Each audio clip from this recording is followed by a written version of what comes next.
Hello friends, welcome to the fifth lecture of GST. और इस lecture में बेटा हमारा सप्लाई चैप्टर कंप्लीट हो जाएगा, ठीक है। एंड स्टार्ट लास्ट लेक्चर में एंड में हमने सेक्शन 7(1) कैपिटल ए इसके बारे में मैंने आप लोगों को बताया था कि कुछ ऐसी एक्टिविटीज में जिसकी सप्लाई ऑफ गुड्स होना चाहिए कि सप्लाई ऑफ सर्विस होना चाहिए, इसमें बड़ा कंफ्यूजन होता है। और ये सप्लाई करना बाइफर्केशन जरूरी है। जरूरी क्यों है बेटा? क्योंकि कई चीजें में गुड्स में कम रेट रहता है जी, सर्विस में ज्यादा है। सर्विस में अब 18% है, गुड्स 5% में भी आ सकते हैं, तो अननेसेसरी ज्यादा जीएसटी लग जाता है। तो इसीलिए गवर्नमेंट ने कुछ एक्टिविटीज को क्लासिफाई किया, ठीक है। ये शेड्यूल 2 में क्लासिफिकेशन हुआ, इसलिए सेक्शन 7(1) कैपिटल ए को शेड्यूल 2 के साथ में पढ़ना चाहिए। शेड्यूल 2 के साथ पढ़ना पड़ता है, बराबर है।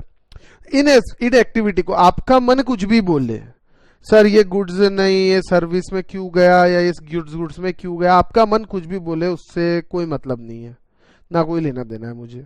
आपको जैसा बोला वैसा करना पड़ेगा, ठीक है, क्योंकि ये क्लासिफिकेशन गवर्नमेंट की तरफ से है। कॉम्प्लेक्स ट्रांजैक्शन का नेचर कॉम्प्लेक्स है, या सस्पेक्टेबिलिटी है कि डबल टैक्सेशन हो सकता है, सॉरी, गुड्स में भी जा सकता है, सर्विस में भी जा सकता है, तो इसलिए गवर्नमेंट ने क्या किया, टेंशन ही खत्म कर दिया यहाँ पे और क्लासिफिकेशन कर दिया।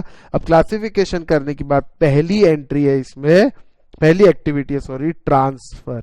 क्या होता है transfer? Sir, any transfer of title in goods.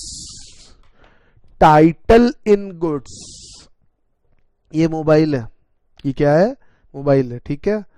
Transfer of title in goods, ये ट्रांसफर मैं किसी और को टाइटल दे रहा, जा आज से तू इसका मालिक है। एग्जांपल दे रहा हूं बेटा, हाँ आप नहीं हो मालिक, मैं ही मालिक हूं।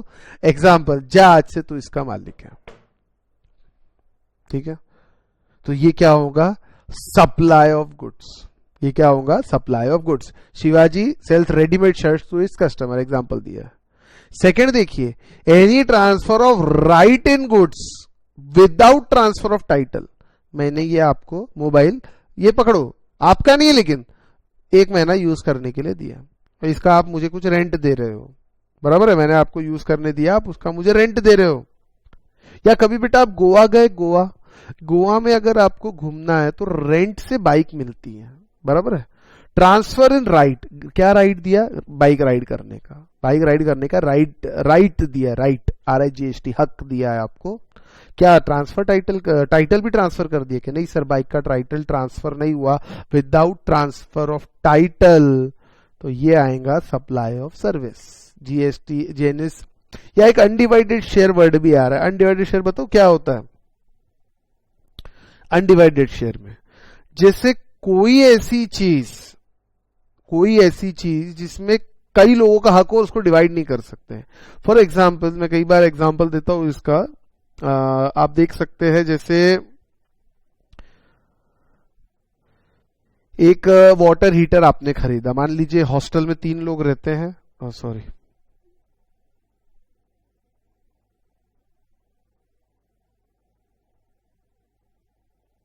Hostel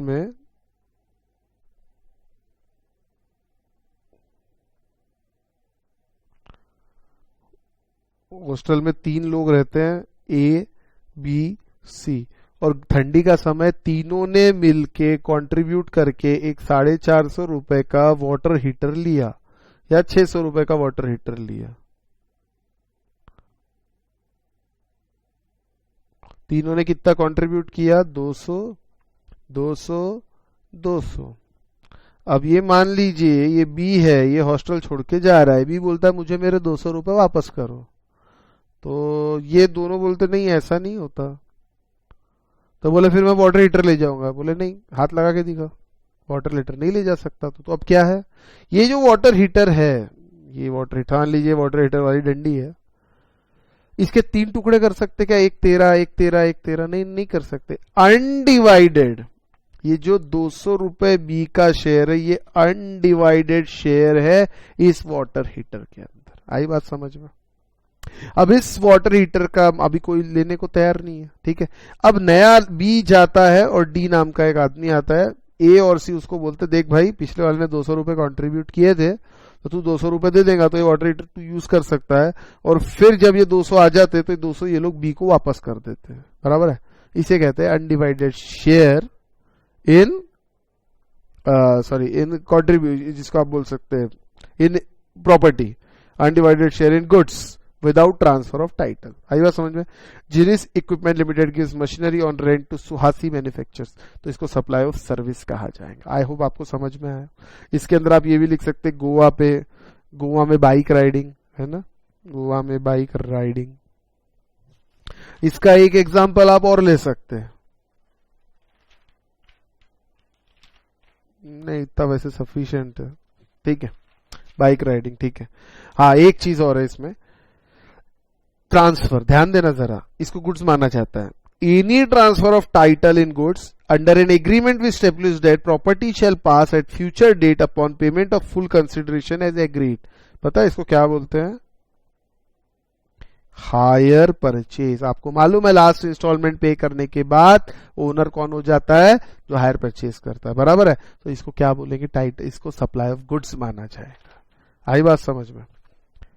Dhruva capital supply goods on hire purchase based to consumer. Optima manufacture supply toys to retailer on sales और रिटर्न बेसिस।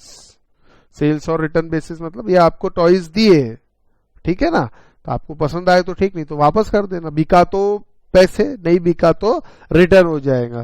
तो इसी चीज को कहते हैं transfer of title under agreement that property shall pass at future date. अब ये sales और रिटर्न बेसिस प्रॉपर्टी का टाइटल कब पास होगा? जब सेल होगा। सेल होगा तो भैया रिटेलर का हो गया, वो सेल नहीं हुआ तो फिर वो, मतलब आप समझ लीजिए एक मैन्युफैक्चरर है और एक रिटेलर है। ये मैन्युफैक्चर सेल्स और रिटर्न बेसिस पे ट्रांसफर करता है रिटेलर को। मतलब मैन्युफैक्चर का कहना है कि भैया बिका तो पैसे देना, नहीं बिका तो पैसे मत देना। तो किस दिन सेल माना जाएगा? जिस दिन ये रिटेलर कंज्यूमर को सेल कर देगा, बराबर है। जिस दिन ये रिटेलर कंज्यूमर को सेल कर देगा उस दिन ये सेल माना जाएगा। एक बात समझ लेना, ठीक है। और अगर रिटर्न कर दिया तो उसको सप्लाई नहीं मानेंगे, ठीक है। तो इसको क्या मानते बेटा? इसको मानते सप्लाई ऑफ गुड्स। बेसिकली हम ये क्लासिफिकेशन पढ़ रहे हैं, ठीक है। सप्लाई है ये तभी क्लासिफिकेशन हो रहा है कि गुड्स का है कि सर्विस का है, ये चीज समझ लेना। और जो 7.2 देख रहे थे सप्लाई नहीं मान रहे थे उसको, तो क्लासिफिकेशन तो सवाल ही नहीं उठता। टैक्सेबल नॉट टैक्सेबल तो सवाल ही नहीं उठता, ठीक है। इसके बाद मैं आता हूं दोस्तों लैंड एंड बिल्डिंग पे। हाँ सर ये तो वहां भी था, उसको तो नहीं मानते। लेकिन sale of land and building negative list में है। सेल के अलावा बाकी चीजें नेगेटिव लिस्ट में नहीं है, समझ लेना ये बात। आई बात समझ में? सेल के अलावा बाकी चीजें नेगेटिव लिस्ट में नहीं है। Any lease, tenancy, easement, licence to occupy land, lease agreement for land हो गया, कमर्शियल कॉम्प्लेक्स कोई भी, शॉप लेट आउट एक्सेट्रा, ये सब सप्लाई ऑफ सर्विस कहा जाएगा। मैं थोड़ा सा कल वाले पोर्शन पे एक बार जाना चाहता हूं, जरा ध्यान देना। यहाँ एक चीज छोड़ी थी, तो क्या यहाँ लिखना बनता है? क्या नहीं लिखना नहीं बनता सर? लैंड ऑफ बिल्डिंग का सेल का आपने लिखा है, लीज रेंट का आपने लिखा है treated as supply, liable to GST, तो पेंडिंग कुछ और है, ठीक है ना। ये सर्विस माना जाएगा, सप्लाई ऑफ सर्विस। यहां और एक चीज ऐड करते, supply of service as per schedule 2, ठीक है ना। लिखना है लिखो, नहीं लिखना है मत लिखो, उससे कुछ विशेष फर्क नहीं पड़ेगा अभी फिलहाल, ठीक है। चलिए दोस्तों आगे चलें। ट्रीटमेंट और प्रोसेस। ट्रीटमेंट और प्रोसेस का मतलब यहां पे ये होता है एनी ट्रीटमेंट या any process on another persons goods. मैंने मेरे घर से फर्नीचर भेजा एक जॉब वर्कर के, ये यहां कंसेप्ट जो आता है ना बेटा, जॉब वर्कर का आता है। किसका आता है? Job worker. जैसे Damani dyeing house dyes the cloth given by Shubham textile on job work basis. Textile वाले ने क्लॉथ भेजा और डाइंग वाले ने उसको कलर कर दिया, बराबर है। इसको बोलते हैं ट्रीटमेंट करना, जॉब करना। अब इसके अंदर जॉब वर्कर में आप एक चीज ध्यान देना, आपने एक दर्जी को क्लॉथ दिया, कपड़ा जाके दिया, और वो दर्जी क्या करेगा? उसको आपको स्टिचिंग करके देगा। तो जो स्टिचिंग करना वो जॉब वर्क हो गया, और क्लॉथ है वो मटेरियल। अनदर पर्सन्स गुड, मेरा कपड़ा था, कपड़ा मेरा था, अनदर पर्सन गुड्स, मैंने दिया मटेरियल दर्जी को, वो टेलर ने मुझे सिल के दिया, जॉब वर्क बेसिस, बराबर है। तो न्यू गुड्स भले ही एग्जिस्टेंस में आ रहा हो, सर वो शर्ट आ गया, एक्साइज वगैरह यहाँ बीच में नहीं जाना। वैसे तो आप लोगों ने एक्साइज पढ़ा ही नहीं है, एक्साइज वगैरह में हिसाब अलग रहता था, उसको मैन्युफैक्चर मानते थे। यहाँ पे इस टाइप का कुछ है नहीं, ठीक है। मतलब मेन क्राइटेरिया क्या है, जो मेन गुड्स है ना, मेन गुड्स जिसपे प्रोसेस हो रहा है, मेन गुड्स जिसपे प्रोसेस हो रहा है वो किसी और का होना चाहिए, किसी और का होना चाहिए। आपको लिखना, लिख सकते हैं ये चीज यहां पे, मेन गुड्स किसी और का होना चाहिए जिसपे प्रोसेस किया जा रहा है, बराबर है। तो इसको क्या मानेंगे, सप्लाई ऑफ सर्विस। अब आप एक चीज देखिए, अब इसमें मटेरियल भी लग सकता है जॉब वर्कर को। फॉर एग्जांपल मैं शर्ट की बात कर लेता हूं, शर्ट में उसका स्टिचिंग चार्जेस 500 रुपया है, 50 रुपए के उसने बटन लगाए, 50 रुपए का अदर मटेरियल लगाया और 600 रुपए स्टिचिंग चार्जेस आपसे ले रहा है। तो बेटा पूरे 600 हो जाएंगी वैल्यू ऑफ सर्विस, ये समझ लेना। अभी इसमें सर आप बोलोगे सर ये मटेरियल है, नहीं नहीं उससे कुछ फर्क नहीं पड़ता। हमने बोला ना सप्लाई ऑफ सर्विस मानना है तो सप्लाई ऑफ सर्विस मानना है। आई बात समझ में, ध्यान रखना। इसके बाद आता हूं ट्रांसफर ऑफ बिजनेस एसेट्स पे। क्या है, ट्रांसफर ऑफ बिजनेस एसेट। चलिए ठीक है, यहां लिखा है एक को गुड्स एक को सर्विस मानना है। मैं इसको आपको थोड़ा एलोबरेट करता हूं पहले, उसके बाद फिर इसके ऊपर आऊंगा। समझ आई बात। ये ए, अब इसको आप देखिए बाइफरगेट भी ऐसे कर सकते हैं, ये 4A है, ये 4B है, ये 4C है। आपको चाहे तो आप इसको बाइफरगेट कर सकते, ठीक है। चलिए मैं सबसे पहले आता हूं इसके ऊपर, सॉरी हाँ ये आना बाकी है बेटा अपना, ये इस पे वापस आऊंगा, पेंडिंग है अभी।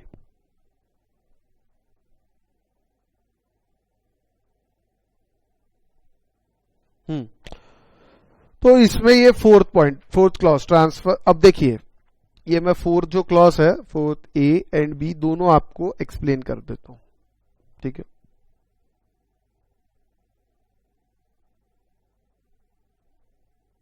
नहीं एक मिनट,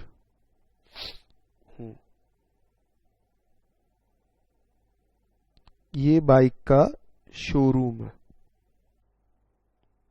क्या है, ये बाइक का शोरूम। अब ये बाइक के शोरूम के ओनर के दो बेटे हैं, ठीक है। इमेजिन कर लो दो बेटे हैं, एक बेटा, वन सन, एक बेटा। बाइक, अब बाइक घर की बात हो गई इनके, है ना।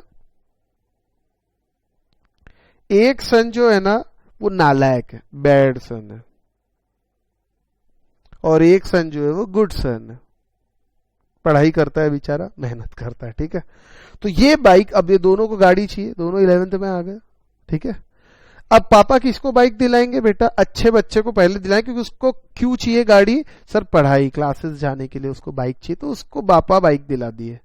अब ये जो बाइक ये लेकर गया, ये परमानेंट लेकर गया। क्या लेकर गया, permanent took the bike to home, है ना, बार बार थोड़ी दुकान आएगा, परमानेंट लेकर चला गया। और ये जो लड़का है ना, ये लड़के को पापा ने बाइक नहीं दिलाई, तो ये लड़का क्या करता है, जो दुकान, जब पापा दुकान में नहीं रहते तो वहां के मैनेजर से सेटिंग करके बाइक ले जाता है और लड़कियों को घुमाता है, ठीक है। जस्ट इमेजिन, मतलब भलते काम के, अपने छोटे छोटे काम के लिए बाइक ले जाता है, ठीक है। तो ये क्या हो गया, बैड सन, ये टेम्पररी बाइक लेकर गया, टेम्पररी टुक द बाइक, ऐसे ही घूमने फिरने के लिए। तो बेटा इसको सप्लाई ऑफ सर्विस माना जाएगा और इसको सप्लाई ऑफ गुड्स माना जाएगा। समझ आई कहानी। हाँ सर समझ आ गया, एक बार टेक्स्ट भी पढ़ लेते हैं, ये देख लो। Goods forming part of business assets, क्या ये गुड्स बिजनेस एसेट्स है, हाँ सर ऑब्वियसली, चीज समझ लो। क्या ये बिजनेस एसेट्स है, हाँ बिजनेस की, मेरे बाइक है, मेरा स्टॉक है, करंट एसेट है मेरे, स्टॉक यानी करंट एसेट होता है, bike is my asset, business asset है, ये मेरा धंधा ही है बाइक का, क्यों है कि नहीं। तो ऐसे केस के अंदर जरा ध्यान देना, business asset are transferred or disposed of by way under direction of person carrying on business so long or no longer to part of those assets whether or not for consideration. अब अपने बच्चे से ही पैसा लेगा क्या? नहीं, consideration लिया हो या ना लो उससे मतलब नहीं है, उसको डिस्पोज कर दिया डायरेक्शन किसके हिसाब से? बाप ने अपने हिसाब से, भैया बेटे को बोला तू ले जा, तो इसको क्या बोलेंगे? Supply of goods. दूसरा, goods held use for business put to private use or are made available to any person for use purpose other than business under direction of person carrying on the business whether और not for consideration, तो इसको क्या बोलेंगे? Supply of service. अब एक Arunodaya, a sole proprietor owns a laptop used for making office presentation. He transfers self laptop to his son for making school project. तो इसको क्या मानेंगे? Supply of service. सीधी बात. चलिए आगे चलें. Goods forming part of assets or of any business. Goods forming part of assets of any business carried on by person who ceases to be taxable person shall be deemed to be supplied by him in course or furtherance of his business immediately before he ceases to be the taxable person. Sir समझ नहीं आया. बहुत आसान है बेटा. Taxable person का पहले मैं आपको डेफिनेशन बता रहा हूं. टैक्सेबल पर्सन यानी बेटा होता है registered person, a person who is either registered in GST और लायबल टू रजिस्टर्ड. ठीक है, टैक्सेबल पर्सन मतलब क्या होता है? रजिस्टर्ड पर्सन होता है, या तो रजिस्टर्ड ऑलरेडी है या लायबल टू बी रजिस्ट्रेशन के लिए लायबल है वो. बराबर है, दोनों भी चीज यहां पे आ जाती है. ठीक है, अब ध्यान से सुनना. ये बहुत मतलब बहुत ही अलग टाइप का क्लॉज है ये, मतलब ऐसा रहना नहीं चाहिए था. ठीक है, ध्यान से सुनना. इसका क्लॉज का मतलब है आपके कुछ एसेट्स है बिजनेस के और वो आप बिजनेस कैरी फॉरवर्ड कर रहे हो, आपका बिजनेस चल रहा है, कैरीड ऑन कर रहे हो. अब आप टैक्सेबल पर्सन नहीं रहे. मान लीजिए मेरा बिजनेस है और मैं बिजनेस चला रहा हूं. अब मैं टैक्सेबल पर्सन नहीं ला. कैसे? या तो मैंने डी रजिस्ट्रेशन का सोच लिया कि भाई मुझे डी रजिस्टर्ड होना है, या मेरा टर्नओवर किसी कारण से कम चला गया, 20 लाख का टर्नओवर लिमिट है, कम चला गया, तो मैं डी रजिस्टर्ड हो जाऊंगा. ये डी रजिस्टर्ड आप हुए तो पता है क्या करना पड़ेगा? ये क्लॉज कहता है कि जो गुड्स है as on the date immediately before the date the person ceases to be the taxable person. मान लीजिए अब 15 तारीख को 15/11/2020 को आप बोलते बस ये डेट से रजिस्ट्रेशन कैंसिल करना है, डी रजिस्टर्ड होना है, तो इस तारीख के पहले यानी 14 तारीख को रात को 12 बजे तक जो भी गुड्स आपके पास है, जो भी बिजनेस एसेट्स आपके पास है, उस बिजनेस एसेट का वैल्यूएशन करके, स्टॉक हो या बिजनेस एसेट हो, वैल्यूएशन करके आपको क्या करना पड़ेगा? इमीडिएटली उसको सप्लाई मानना पड़ेगा. सर लेकिन अभी बिका थोड़ी है, वो उससे मतलब नहीं मेरे को, उसको सप्लाई मानना पड़ेगा. और कौन सा सप्लाई? उसको सप्लाई ऑफ गुड्स मानना पड़ेगा. ओहो, यानी उसकी वैल्यू निकालना पड़ेगा. मान लीजिए 30 लाख का है तो उस 30 लाख पे मान लीजिए 5% अगर जीएसटी है तो आपको 5% जीएसटी 1.5 लाख रुपया आज के आज चुकाना पड़ेगा. उसके बाद ही आपको डी रजिस्ट्रेशन मिलेगा. ये बात ध्यान रखना. Arun trader is winding up his business. Any goods left in stock shall be deemed to be supplied by him. इसके एक्सेप्शन क्या है? इसके कुछ एक्सेप्शन भी है बेटा, ये ध्यान में रखना. अब इसके बेटा 2 एक्सेप्शंस है, वो जरा ध्यान रखना इस चीज के. Business is transferred as going concern to another person. As it is business आपने किसी और गोइंग कंसर्न ट्रांसफर कर दिया किसी और को, तो फिर ऐसा करने की जरूरत नहीं है, मतलब पूरा टैक्स देने की जरूरत नहीं है. Business is carried on by personal representative who is deemed to be taxable person. Personal representative अगर बिजनेस कैरीड ऑन कर रहा है आपके बाद, तो ऐसा कुछ करने की जरूरत नहीं है.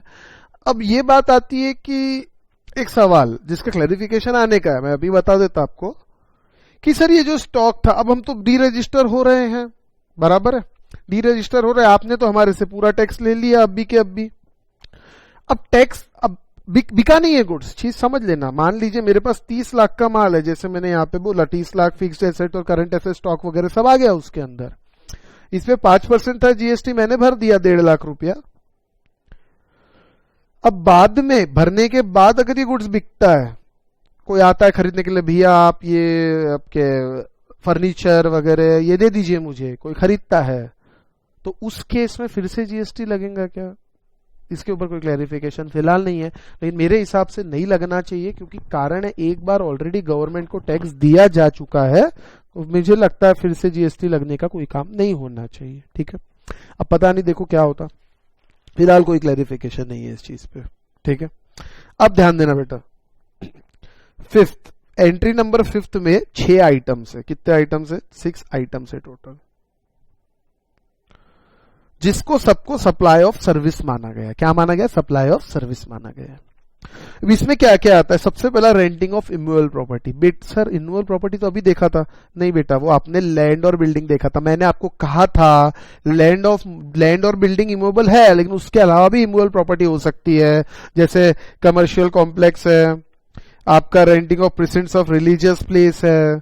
इसके अंदर इमूवेबल प्रॉपर्टी में लैंड और बिल्डिंग तो आता ही है, इमूवेबल प्रॉपर्टी में लैंड एंड बिल्डिंग तो आता ही है, लेकिन साथ ही साथ बाकी, जैसे मैंने मोबाइल टावर बताया, machinery embedded in the earth, permanent structures, ये सब चीजें भी इमूवेबल प्रॉपर्टी में आती है। बराबर है, ये आपको मैंने बताया था। अब इसके बाद और भी लिखा है, ठीक है, ये देखिए, for placing welding dispensing machine, इस टाइप की चीजें हो गई। अब ध्यान से देखना, इंपॉर्टेंट, ये बी क्लॉज कौन सा है? ये है शेड्यूल 2 का 5th एंट्री का बी क्लॉज। क्या है ये? शेड्यूल 2 का 5th एंट्री का बी क्लॉज। ऐसा कुछ अपना बाकी था क्या? हाँ सर, ये बाकी था। जरा यहां एक बार ध्यान देना, शेड्यूल 2 का पैराग्राफ 5B, और मैंने आपको याद होगा इसके लिए जगह भी रखी है। ये है वो लैंड एंड बिल्डिंग से रिलेटेड शेड्यूल 2। मैं पेंडिंग अब मिटा रहा हूं दोस्तों, यहां लिखूंगा, लेकिन पहले यहां लिख देता हूं हेडिंग, शेड्यूल 2 का पैरा 5B, सब्जेक्ट टू। याद है क्या? ये देखिए, subject to para 5B of schedule 2 sale of land, and subject to para 5B of schedule 2 sale of building. ठीक है, बिल्डिंग के सेल पे ये पैरा 5B अप्लीकेबल हो रहा है, तो इस हिसाब से ये जो चीज थी ये नेगेटिव लिस्ट है, मतलब इस पे टैक्स नहीं लगेगा, ये पूरी नेगेटिव लिस्ट है। लेकिन अभी जो हम पढ़ रहे हैं वो नेगेटिव लिस्ट नहीं पढ़ रहे हैं, अभी हम क्या पढ़ रहे हैं सर? क्लासिफिकेशन पढ़ रहे हैं। क्या सर, गुड्स में जाएगा कि सर्विस में जाएगा? बेटा ये क्लासिफिकेशन है, चीज समझ लेना, चीज समझ लो। अगर वहां पे जाता है शेड्यूल 3 में, तो फिर तो सर्विस ही नहीं है या सप्लाई ही नहीं है, तो क्या गुड्स क्या सर्विस? और यहां अगर आता है सब्जेक्ट टू दिस, मतलब यहां आता है, तो फिर वो सर्विस माना जाएगा। ठीक है ना, तो जरा इस पे ध्यान देना, बहुत इंपॉर्टेंट है बेटा, एग्जाम पॉइंट ऑफ व्यू से भी और काम का है। इसमें कंस्ट्रक्शन की डेफिनेशन यहां लिखी है, कॉम्पिटेंट अथॉरिटी की डेफिनेशन लिखी है, इसको आप पढ़ सकते हैं बेटा, not much relevant, not at all relevant from exam point of view. Construction मतलब क्या होता है? एडिशन, ऑल्टरेशन, रिप्लेसमेंट, सब कुछ, रीमॉडलिंग, सिविल स्ट्रक्चर का ये कंस्ट्रक्शन होता है। एक्सप्रेशन कॉम्पिटेंट अथॉरिटी कौन है भैया? वो आर्किटेक्ट जो सर्टिफिकेट इशू करता है ना, कंप्लीशन सर्टिफिकेट, वो सब कॉम्पिटेंट अथॉरिटी वगैरह यहां पे आ जाएंगे। ठीक है ना, चलो उसकी बात मैं अभी फिलहाल नहीं करता, मैं आता हूं construction of complex building civil structure पे। ध्यान देना, B point, construction of complex building civil structure or a part thereof including complex or building intended for sale. Intended, क्या इंटेंशन है? बेचना।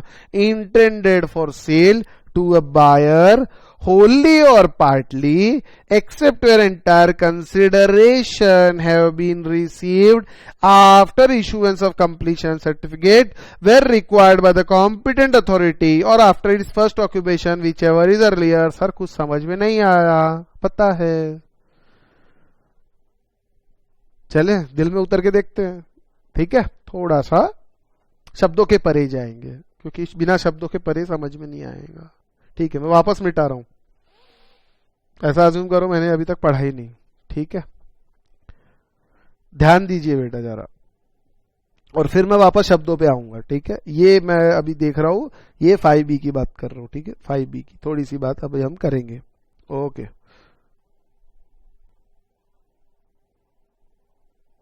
चलिए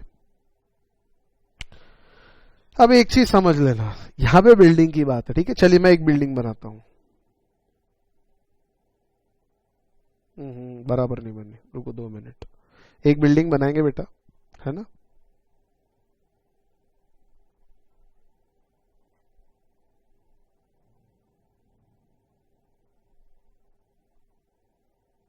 ये बन गई बिल्डिंग, ठीक है।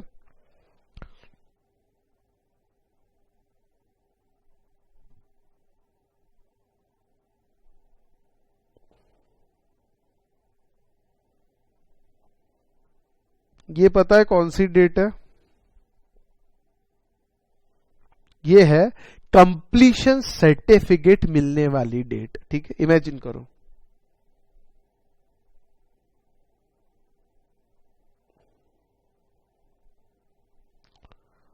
Date of receipt of completion certificate, completion certificate मिलने वाली डेट, ठीक है। समझ, जितना बता रहा हूं उतना समझना, फिर मैं वापस उसके ऊपर आऊंगा तो आपको क्लियर समझेगा।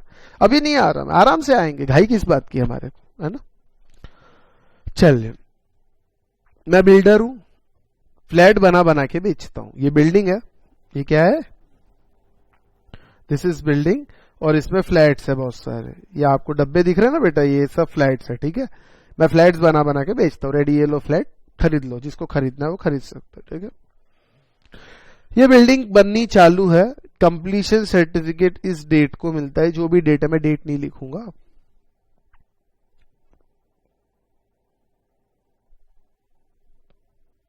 ये पीरियड, कंप्लीशन सर्टिफिकेट मिलने के पहले का पीरियड। क्या बोला मैंने? कंप्लीशन सर्टिफिकेट मिलने के पहले का पीरियड। अगर आपने इस पीरियड में कंसीडरेशन दे के अगर फ्लैट बुक किया होगा तो भैया पूरा के पूरा जीएसटी लगेगा। और अगर आपने डेट ऑफ कंप्लीशन सर्टिफिकेट मिलने के बाद फुल अमाउंट पे करके बुकिंग किया होगा, बुकिंग यानी सीधा खरीद ही लिया। कंप्लीशन सर्टिफिकेट मतलब फ्लैट कंप्लीट हो चुके हैं, आप फुल अमाउंट पे कर रहे हो, और इसको सीधा मैं बोलूंगा सेल ऑफ बिल्डिंग या फ्लैट, जो भी आप इसमें ले रहे हो, बिल्डिंग, फ्लैट, आपका घर, वॉटेवर, बराबर है। तो ये आ जाएगा नेगेटिव लिस्ट में। काय में आएगा? नेगेटिव लिस्ट एस पर शेड्यूल 3। ओके ओके ओके, ठहरो ठहरो सर, जल्दी हो रहा है, समझ तो आया लेकिन जल्दी हो रहा है। कोई जल्दी नहीं है, पहले इसकी बात कर लेते हैं, शेड्यूल 3 की। सर जीएसटी नहीं लगेगा, आप कह रहे हैं कि डेट ऑफ कंप्लीशन के बाद अगर देंगे तो नेगेटिव लिस्ट में चला जाएगा कंसीडरेशन, बराबर। एक छोटा सा पॉइंट ऐड करता हूं, फिर रीड करेंगे, ध्यान से सुनना। मान लीजिए 50 लाख रुपए का फ्लैट है, 50 लाख रुपए का फ्लैट है। मैंने इस sir date of receipt of completion certificate के पहले 1 रुपया दिया, ₹1, और बचे 49,99,999 बाद में दिए, तो भी क्या ऐसा होगा? हाँ, तो भी ऐसा होगा। 1 रुपया भी अगर आपने दे दिया, कंसिडरेशन दिया, बुकिंग किया, और जीएसटी फिर कितने पे लगेगा सर? 1 रुपए पे कि 50 लाख पे? पूरे 50 लाख पे जीएसटी लगेगा। ये बात गांठ बांध लो अपनी, आई बात समझ में? गांठ बांध लीजिए इस बात को, पूरे 50 लाख पे जीएसटी लगेगा। आपने कंसिडरेशन दे के बुक किया ना, डेट ऑफ कंप्लीशन सर्टिफिकेट, और एक और वर्ड लिखा है मुझे ध्यान में आया, मैं भूला नहीं हूं, लेकिन उसको मैं बाद में लूंगा, अभी ले लिया ना तो कोई फायदा नहीं होगा, ठीक है ना। सब ध्यान में बेटा, चिंता। फर्स्ट ऑक्यूपेंसी लिखा है वहां पे, नीचे एवर इज अर्लियर, इसी में जोड़ूंगा, लेकिन अभी नहीं, हर टाइमिंग। अभी इतना समझा आपको? 1 रुपया भी दिया तो भी पूरे 50 लाख रुपए पे सर लग जाएंगे। तो बैंड बजा दिया सर, ये तो ठीक है ना, क्या कर सकते हैं अभी। चलिए ठीक है, अब मैं पहले तो शेड्यूल 3 पे आता हूं। मैंने एक चीज छोड़ी थी, आपको बताया भी था, लेकिन पहले मैं शेड्यूल 3 पढ़ना की इच्छा करता हूं। जरा यहां देखिए, ये नेगेटिव लिस्ट है। ये क्या है? Negative list. इसके अंदर सेल ऑफ लैंड सप्लाई नहीं है, सेल ऑफ बिल्डिंग सप्लाई नहीं है, लेकिन subject to what? Subject to para 5B of schedule 2। Subject to para 5B of schedule 2, यानी अगर पैरा 5B कहता है तो वहां पे जाएंगे। अगर पैरा 5B में फंसता है समझ लो तो वहां जाएगा, पैरा 5B में नहीं फंसता है तो यहां पे आएगा। और पैरा 5B क्या कहता है शेड्यूल 2 का? अब मैं उस पे आ रहा हूं, ध्यान देना, वापस इस पे आऊंगा, टेंशन मत लो। सर ये हमारा पैरा 5B क्या कहता है? पैरा 5B ये तो एग्जांपल है बेटा, है ना। Construction of complex building, civil structure or part thereof including complex building intended for sale to a buyer wholly or partly except where. देखिए अब समझ लो, ये पूरा कंस्ट्रक्शन वाला पार्ट जो है ये आपका supply of service, I repeat, ये देखिए सप्लाई ऑफ सर्विस में जाता है, बराबर है। रेंटिंग ऑफ इमूवेबल प्रॉपर्टी, ये क्या है? जैसे एक रेंटिंग ऑफ इमूवेबल प्रॉपर्टी है, बी आपका कंस्ट्रक्शन करके देना, ये भी सर्विस के अंदर जा रहा है, ठीक है। एक्सेप्ट कौन सा? यहां नहीं बैठेगा, कौन सी चीज इस शेड्यूल 2 में नहीं बैठेंगी वो यहां लिखा है। क्या लिखा है? एक्सेप्ट, मतलब ये जो पार्ट है ना ये शेड्यूल 2 में नहीं है, तो ये कहां जाएगा? ये जाएगा शेड्यूल 3 में। क्या है ये? तो ये चीज शेड्यूल 2 में नहीं जाएंगी, नहीं आएंगी। अगर ऐसा होता है तो शेड्यूल 2 उसमें जगह नहीं है उसके लिए। क्या है वो? सर ये है वेयर एंटायर कंसिडरेशन, एंटायर पूरा has been received after issuance of completion certificate where required by the competent authority, बस मैंने इतना ही पढ़ा है, और after its first occupation whichever is earlier. ये दो में से विच एवर इज अर्लियर। चलिए फर्स्ट ऑक्यूपेशन पढ़ा दूंगा। इसका मतलब क्या हुआ? अगर अगर अगर एंटायर कंसिडरेशन कॉम्पिटेंट अथॉरिटी के या फर्स्ट ऑक्यूपेशन के कॉम्पिटेंट अथॉरिटी के सर्टिफिकेट इशू करने के बाद मिला है, या सॉरी अब देखिए रिसीव्ड आफ्टर लिखा है, सेम डेट को भी मिला ना तो भी फिर वहीं चला जाएगा, ये मतलब इसी में आ जाएगा, फिर शेड्यूल 3 में नहीं जाएगा। इशू करने के बाद, इशू करने के बाद, आफ्टर सीधा सीधा वर्ड लिखा, ठीक है। या first occupation, after first occupation whichever is earlier, सीधी बात है। अब दो में से जो अर्लियर है वो मैं बाद में करता हूं। इसका मतलब एक एग्जांपल लिखा है, देख लीजिए एक बार। Rathi builders has constructed individual residential unit, flat बना, एग्रीड कंसिडरेशन 1.5 करोड़ 1.2 करोड़ था, 90 lakh before issuance of completion by competent authority and balance after completion. अगर ऐसी सिचुएशन होती है, कुछ अमाउंट कुछ भी चाहे 1 रुपया क्यों ना हो, अगर पहले मिल जाता है तो दोस्तों मेरी बात ध्यान में रखना, उस केस के अंदर चाहे कुछ भी हो जाए यहां पे बैठेगा और उसको सर्विस मान लिया जाएगा। उसको क्या मानेंगे? सप्लाई ऑफ सर्विस मानेंगे। बात समझ लो। और अगर ऐसा नहीं है तो क्या है? एंटायर कंसिडरेशन आफ्टर मिला है, कंप्लीशन सर्टिफिकेट के बाद, इश्यू होने के बाद या फर्स्ट ऑक्यूपेंसी होने के बाद, तो फिर वो कहां चले जाएगा? वो यहां नहीं आएगा। वो कहां जाएगा? वो यहां जाएगा, इधर। सब्जेक्ट टू पैराग्राफ 5 उसको सेल ऑफ बिल्डिंग मान लेंगे। और सेल ऑफ बिल्डिंग अगर उसको मानेंगे तो एक बात ध्यान रख लेना, वो नेगेटिव लिस्ट के अंदर है, कोई प्रॉब्लम नहीं होगी, उस पर कोई टैक्स नहीं लगेगा, नो जीएसटी। यही मैंने यहां पे बना के दिया है आपको। फर्स्ट ऑक्यूपेंसी मालूम है मुझे बाकी है, लेकिन मैं चाहूंगा उसके पहले आप जरा ये जो अपना पेंडिंग पार्ट है ये कर लेते हैं। लैंड और बिल्डिंग, अगर sale of land and building है तो not treated as supply para 5 के हिसाब से। लीज रेंट वगैरह तो treated as supply, liable to GST. Para 2 क्या कहता है, सॉरी शेड्यूल 2 क्या कहता है पैरा बी का, इसके बारे में भी हम देख लेते हैं। क्या कहता है? कंस्ट्रक्शन, वहां कंस्ट्रक्शन वर्ड लिखा था आपको मालूम है, कंस्ट्रक्शन ऑफ बिल्डिंग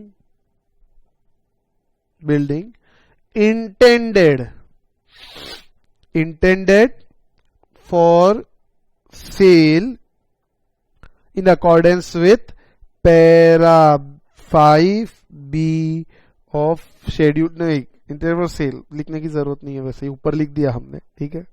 बोलो इसका क्या करेंगे, जल्दी बोलो।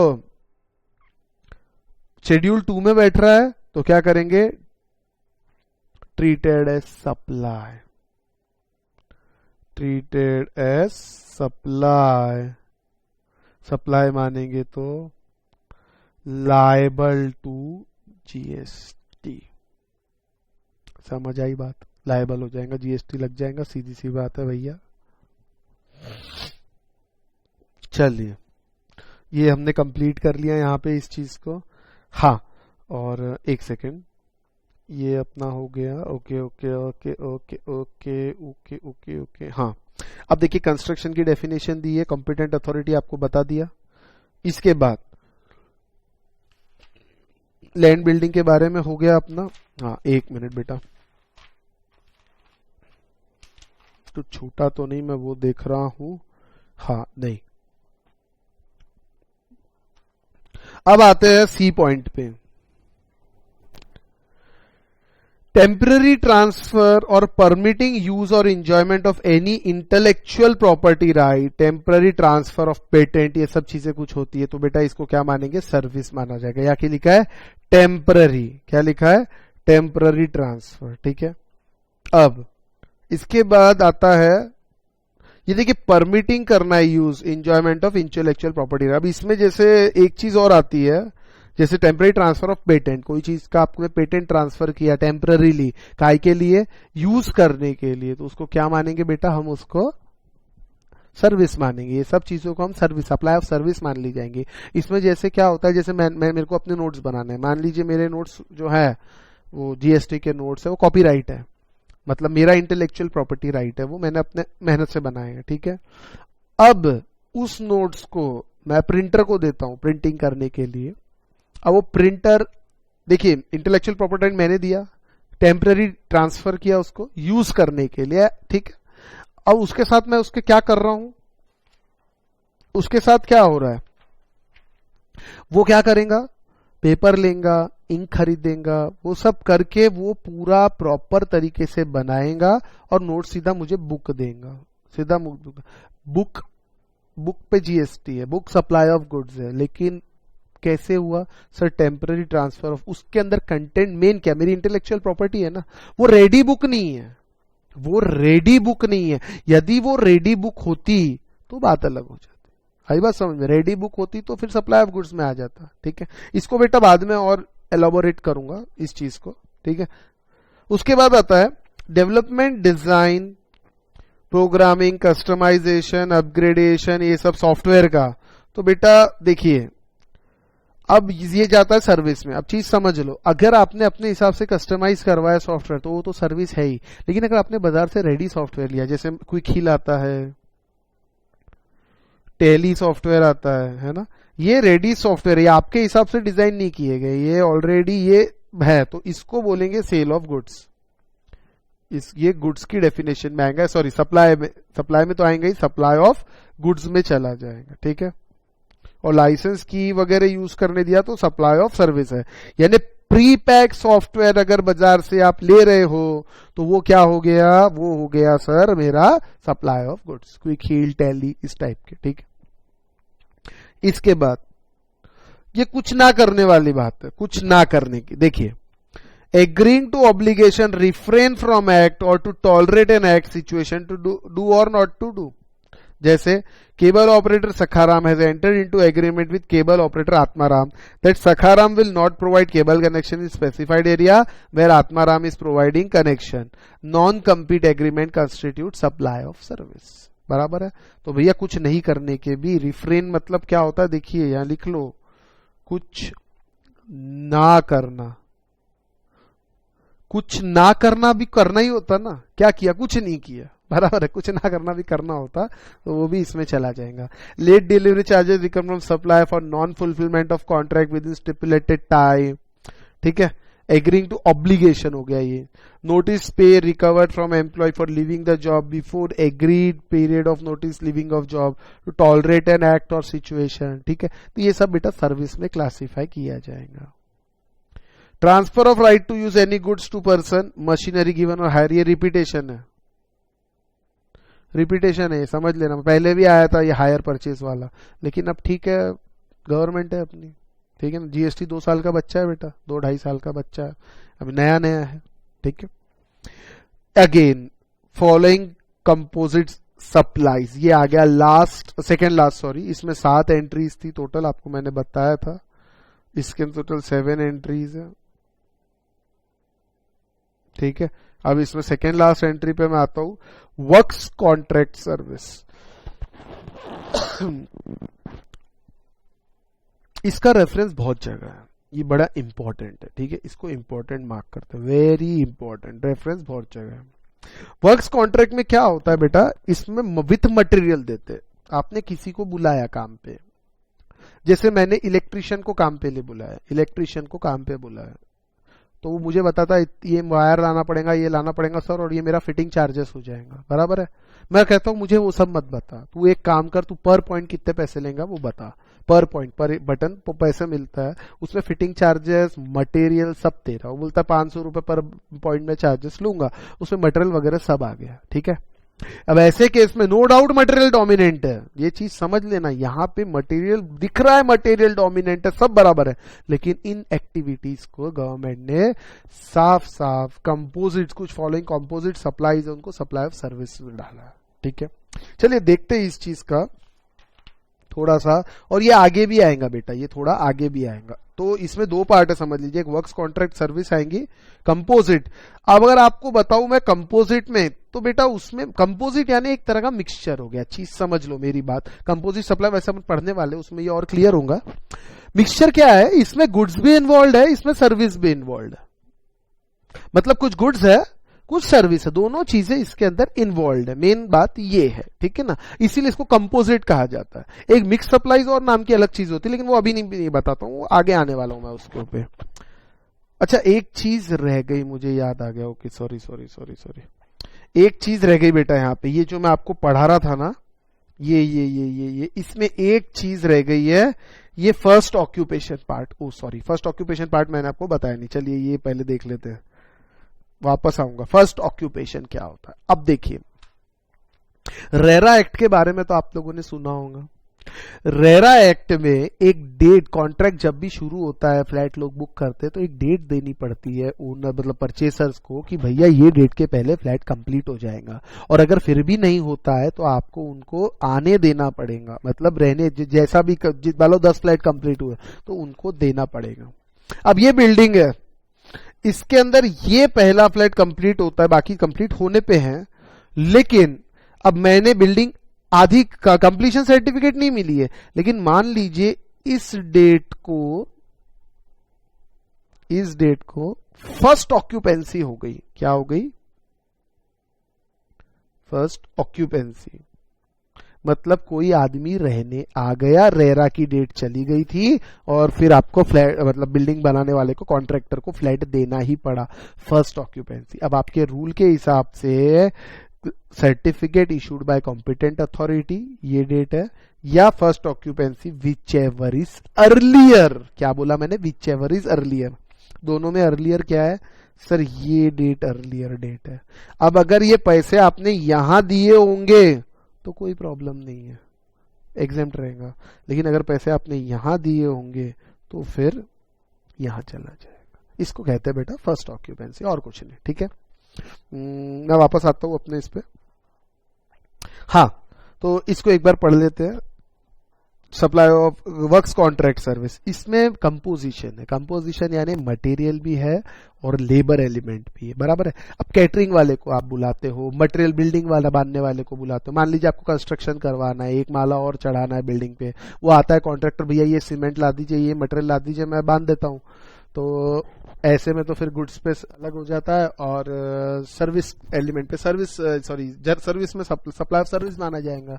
बट मैं ये झंझट में नहीं पड़ना चाहता, मैंने बोला वैसा नहीं, तू बता मटेरियल तेरा, लेबर तेरा, क्या रुपए मुझे देने हैं ये बता दे, इसको कहते हैं बेटा कंपोजिट सप्लाईज। तो कंपोजिट सप्लाईज के अंदर 2 चीजों को गवर्नमेंट ने बताया है, जैसे वर्क्स कॉन्ट्रैक्ट सर्विस है, और एक और सर्विस है यहाँ पे बताता हूं मैं, वो रेस्टोरेंट रिलेटेड है, वो आर्टिकल फॉर ह्यूमन कंजम्पशन वाली, रेस्टोरेंट और कैटरिंग वालों के लिए बेसिकली वो सर्विस है, तो उस केस के अंदर उसको सप्लाई ऑफ सर्विस ही मानना है।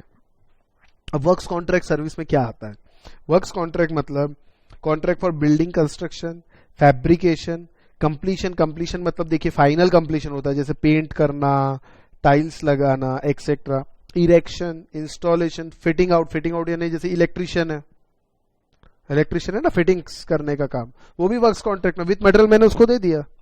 इंप्रूवमेंट, रिनोवेशन करना, modification, repair, maintenance, renovation, alteration, commissioning of any commissioning of any movable property, within transfer of property in goods, whether goods or in the other form is involved in execution. Goods कितना भी हो, चीज समझ लेना, dominant क्यों ना हो, 90% goods क्यों ना हो, तो भी वो सप्लाई ऑफ सर्विस माना जाएगा। अपना दिमाग लगाना नहीं, ठीक है। अब समझिए, यहां से समझिए। एक और चीज है, अब जैसे बी पॉइंट और है, supply of bye way of as a part of any service in whatsoever manner of goods being food or any other article for human consumption or any drink, ठीक है। यहां पे कौन आ गया, रेस्टोरेंट वाले, catering वाले, ये आएंगे।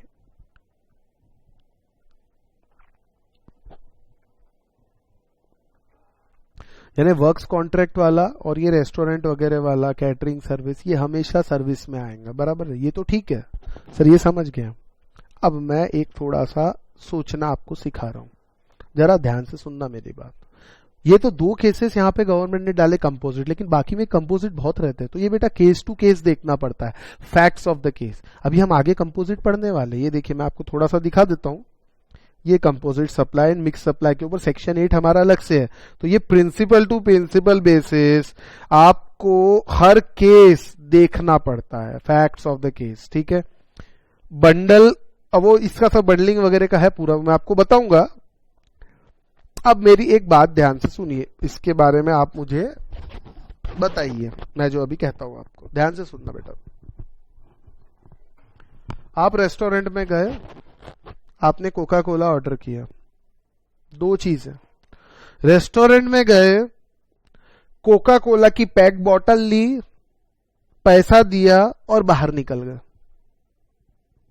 समझे मेरी बात। रेस्टोरेंट में गए, कोका कोला की बॉटल ली, पैसा दिया, बिल दिया, निकल गए। ये सप्लाई ऑफ गुड्स है कि सप्लाई ऑफ सर्विस है? ये है सप्लाई ऑफ गुड्स। और उसी रेस्टोरेंट में आप टेबल पे बैठे, आपने बोला कोका कोला लेके आइए, उसने कोका कोला लाया, खोल के दिया, ग्लास में डाला, सप्लाई ऑफ सर्विस। सोचना आ गया होगा अब आपको, समझ आई बात, ठीक है। उसके अंदर फर्स्ट केस में आपने उससे सर्विस ले ली, गुड्स खरीदे और निकल गए, बट सेकंड केस में आपने सर्विस भी ली है। सोच के देखना दोस्तों, आपने क्या किया है, सर हमने सर्विस भी ली है। कैसे कैसे आपने वो वेटर को बुलाया, वेटर इधर आ, कोका कोला लेके आ, वेटर ने ग्लास लाया, सर उसके अंदर कोका कोला डाला, आपको सर्व करके दिया। सर्व म्हणजे सर्विस, सही है ना। सोचना आना चाहिए। कंपोजिट, ये 2 तो यहां गवर्नमेंट ने लिख दिया एग्जाम्पल, लेकिन इसके अलावा ढेर सारे एग्जाम्पल है दोस्तों जो हमको देखने पड़ेंगे, यानी मैं अगर कहूं तो काफी सारे एग्जाम्पल्स है। और साथ ही साथ आपको केस टू केस बेसिस पे डोमिनेंट क्या है वो देखना पड़ता है। बंडलिंग क्या है, नेचुरली बंडल्ड है कि आपने बंडल किया है, ये सारी चीजें सेक्शन 8 में हम पढ़ने वाले, इसी लेक्चर में कंप्लीट होगा, टेंशन मत लो, ठीक है। तो अभी के लिए उस पर वापस आऊंगा, ठीक है ना। दूसरा लास्ट सेक्शन 7, ये क्या है, सप्लाई ऑफ गुड्स। बेटा ये मार्क कर लो, ये सिर्फ गुड्स के बारे में है, मतलब ये यहाँ पे सर्विस नहीं है, सिर्फ गुड्स लिखा है, ठीक है। बाय एन अनइनकॉर्पोरेटेड एसोसिएशन और body of person members thereof for cash goods deferred payment और अदर वैल्यूएबल कंसिडरेशन, इसको सप्लाई ऑफ गुड्स माना जाएगा। एग्जाम्पल दिया, resident welfare association of Sanskriti society supplies AC to its member at concessional price. कई बार societies concessional price पे कोई चीजें सप्लाई करती है, तो बेटा उसको सप्लाई ऑफ गुड्स हमेशा माना जाएगा। उसको ये नहीं बोलना सोसाइटी ने आपको सर्विस दी सस्ते में, ऐसा नहीं माना जाएगा, उसको गुड्स माना जाएगा, ठीक है ना। सप्लाई ऑफ गुड्स ही करती है सोसाइटी, सर्विस दिया तो यहाँ पे आएगा ही नहीं, उसका क्लासिफिकेशन के बारे में कुछ लिखा नहीं है। तो बेसिकली हमने 7 चीजें क्या पढ़े, section 7 subsection 1 clause capital A section sub section 1 capital A हमने पढ़ा, उसको रीड विद शेड्यूल 2। इसके अंदर क्या था, इसमें क्लासिफिकेशन था कि गुड्स में डालना कि सर्विस में डालना। अब यहाँ पे अगर आपका दिमाग कुछ भी चले तो आपको आपका दिमाग नहीं लगाना है। क्यों नहीं लगाना है सर? गवर्नमेंट ने ऑलरेडी दिमाग लगा के दिया है, ठीक है। सॉरी। अब एक CBIC central board of indirect tax and custom has clarified taxability of tenancy right के बारे में यहाँ पे दिया under GST as under. It has been clarified that the activity of transfer of tenancy right against consideration tenancy premium is squarely covered under supply of service liable to GST. इसको service कहा जाता है, squarely बोला है। चलिए एक बार पढ़ लेते क्या होता है ये स्क्वेयरली वगैरह वगैरह, ठीक है। तो it is a form of, बेटा इसके अंदर ध्यान से देखना जरा, आसान है वैसे ये, और इसके अंदर थोड़ा सा इसका जो पार्ट है वो चैप्टर 4 में जो एग्जेम्पशंस है जीएसटी के उसमें डिस्कस किया गया है, ठीक है। It is a form of lease or renting of property and such activity specifically declared to be service in para 2 of schedule 2 as discussed in table above. अभी अपन ने शेड्यूल 2 के पैरा 2 में देखा था, ये जो एक्टिविटी है ये सप्लाई ऑफ सर्विस है। और transfer of tenancy right can not be treated as sale, इसको आप सेल नहीं मान सकते हैं। पैरा 5 के हिसाब से, पैरा 5 ऑफ शेड्यूल 3 के हिसाब से इसको सेल नहीं मान सकते। तो मतलब नेगेटिव लिस्ट में जाने का सवाल ही नहीं उठता, बराबर है। not a negative list activity and consequently a consideration for said activity shall attract levy of GST. To sum up, the activity of transfer of tenancy right मतलब समझता है आपको क्या होता है? मैं एक बार बता देता हूँ। टेनेंसी राइट्स अगर लेमन टर्म्स में अगर आपको समझाऊं तो बेटा मान लीजिए एक लैंडलॉर्ड है, ये देखिए लैंडलॉर्ड है और आप मान लीजिए टेनेंट हो, किराएदार हो मतलब, और आपका नाम टेनेंट 1, ठीक है। ये एक प्रॉपर्टी है, ये एक घर है, ये इसके अंदर आप टेनेंट हो।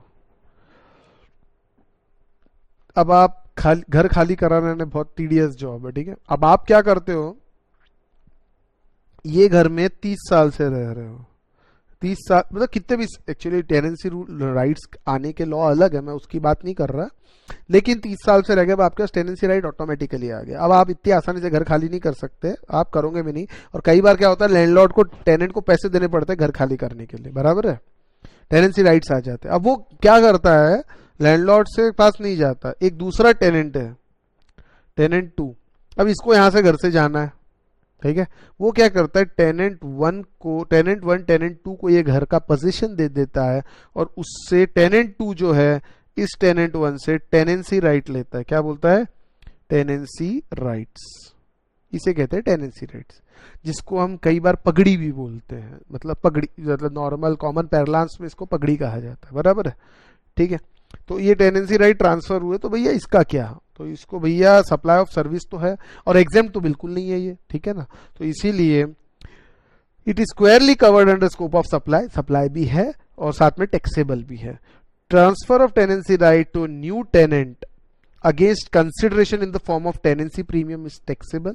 फर्दर आप सर्विस भी प्रोवाइड कर रहे हैं किसको, आउटगोइंग टेनेंट को, by way of surrendering the tenancy right against consideration in the form of portion of tenancy premium liable to GST.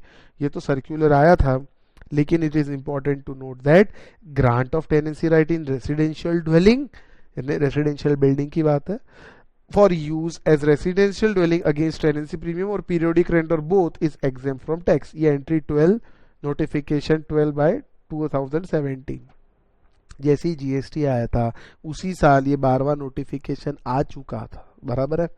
Discussed in chapter 4 exemptions from GST. Chapter 4 के अंदर जिसमें exemptions है उसमें ये चीज पता चलेगा। एग्जेम्पशंस चैप्टर में क्या है बेटा, ये तो अपन सप्लाई कर रहे हैं टैक्सेबल, ठीक है, कोई चीज टैक्सेबल है, सप्लाई है, वॉटएवर जो भी है, लेकिन कुछ कुछ चीजें गवर्नमेंट ने एग्जेम्प्ट करके रखी कि भैया इन चीजों पे टैक्स नहीं लगाया जाएगा, एग्जेम्प्ट। जैसे इनकम पे जोड़ते फिर एग्जेम्पशन नहीं रहता क्या, ये इनकम टैक्सेबल नहीं है, एग्जेम्प्ट है। वैसे कुछ ऐसी सर्विसेज है जिसको, या तो ऐसी सर्विसेज बोलो, सप्लाई ऑफ गुड्स बोलो, जिसको एग्जेम्प्ट रखा गया, भैया उस पर जीएसटी नहीं लगेगा। वो पूरा एग्जेम्पशन हमारे को चैप्टर 4 के अंदर पढ़ना है, इसको नाम है एग्जेम्पशन फ्रॉम जीएसटी, बराबर है। तो अभी फिलहाल ये तो जैसे अपना हो गया, ये भी अपन ने पूरा कवर कर लिया दोस्तों। अब सबसे इंपॉर्टेंट, आई थिंक अपन ने सब कवर कर लिया है। हाँ, अब अपन ने पूरा कवर कर लिया। अब दोस्तों मैं आऊंगा कंपोजिट और मिक्स सप्लाई के ऊपर, ठीक है। जरा ध्यान लगा के, मन लगा के सुनने का इसको।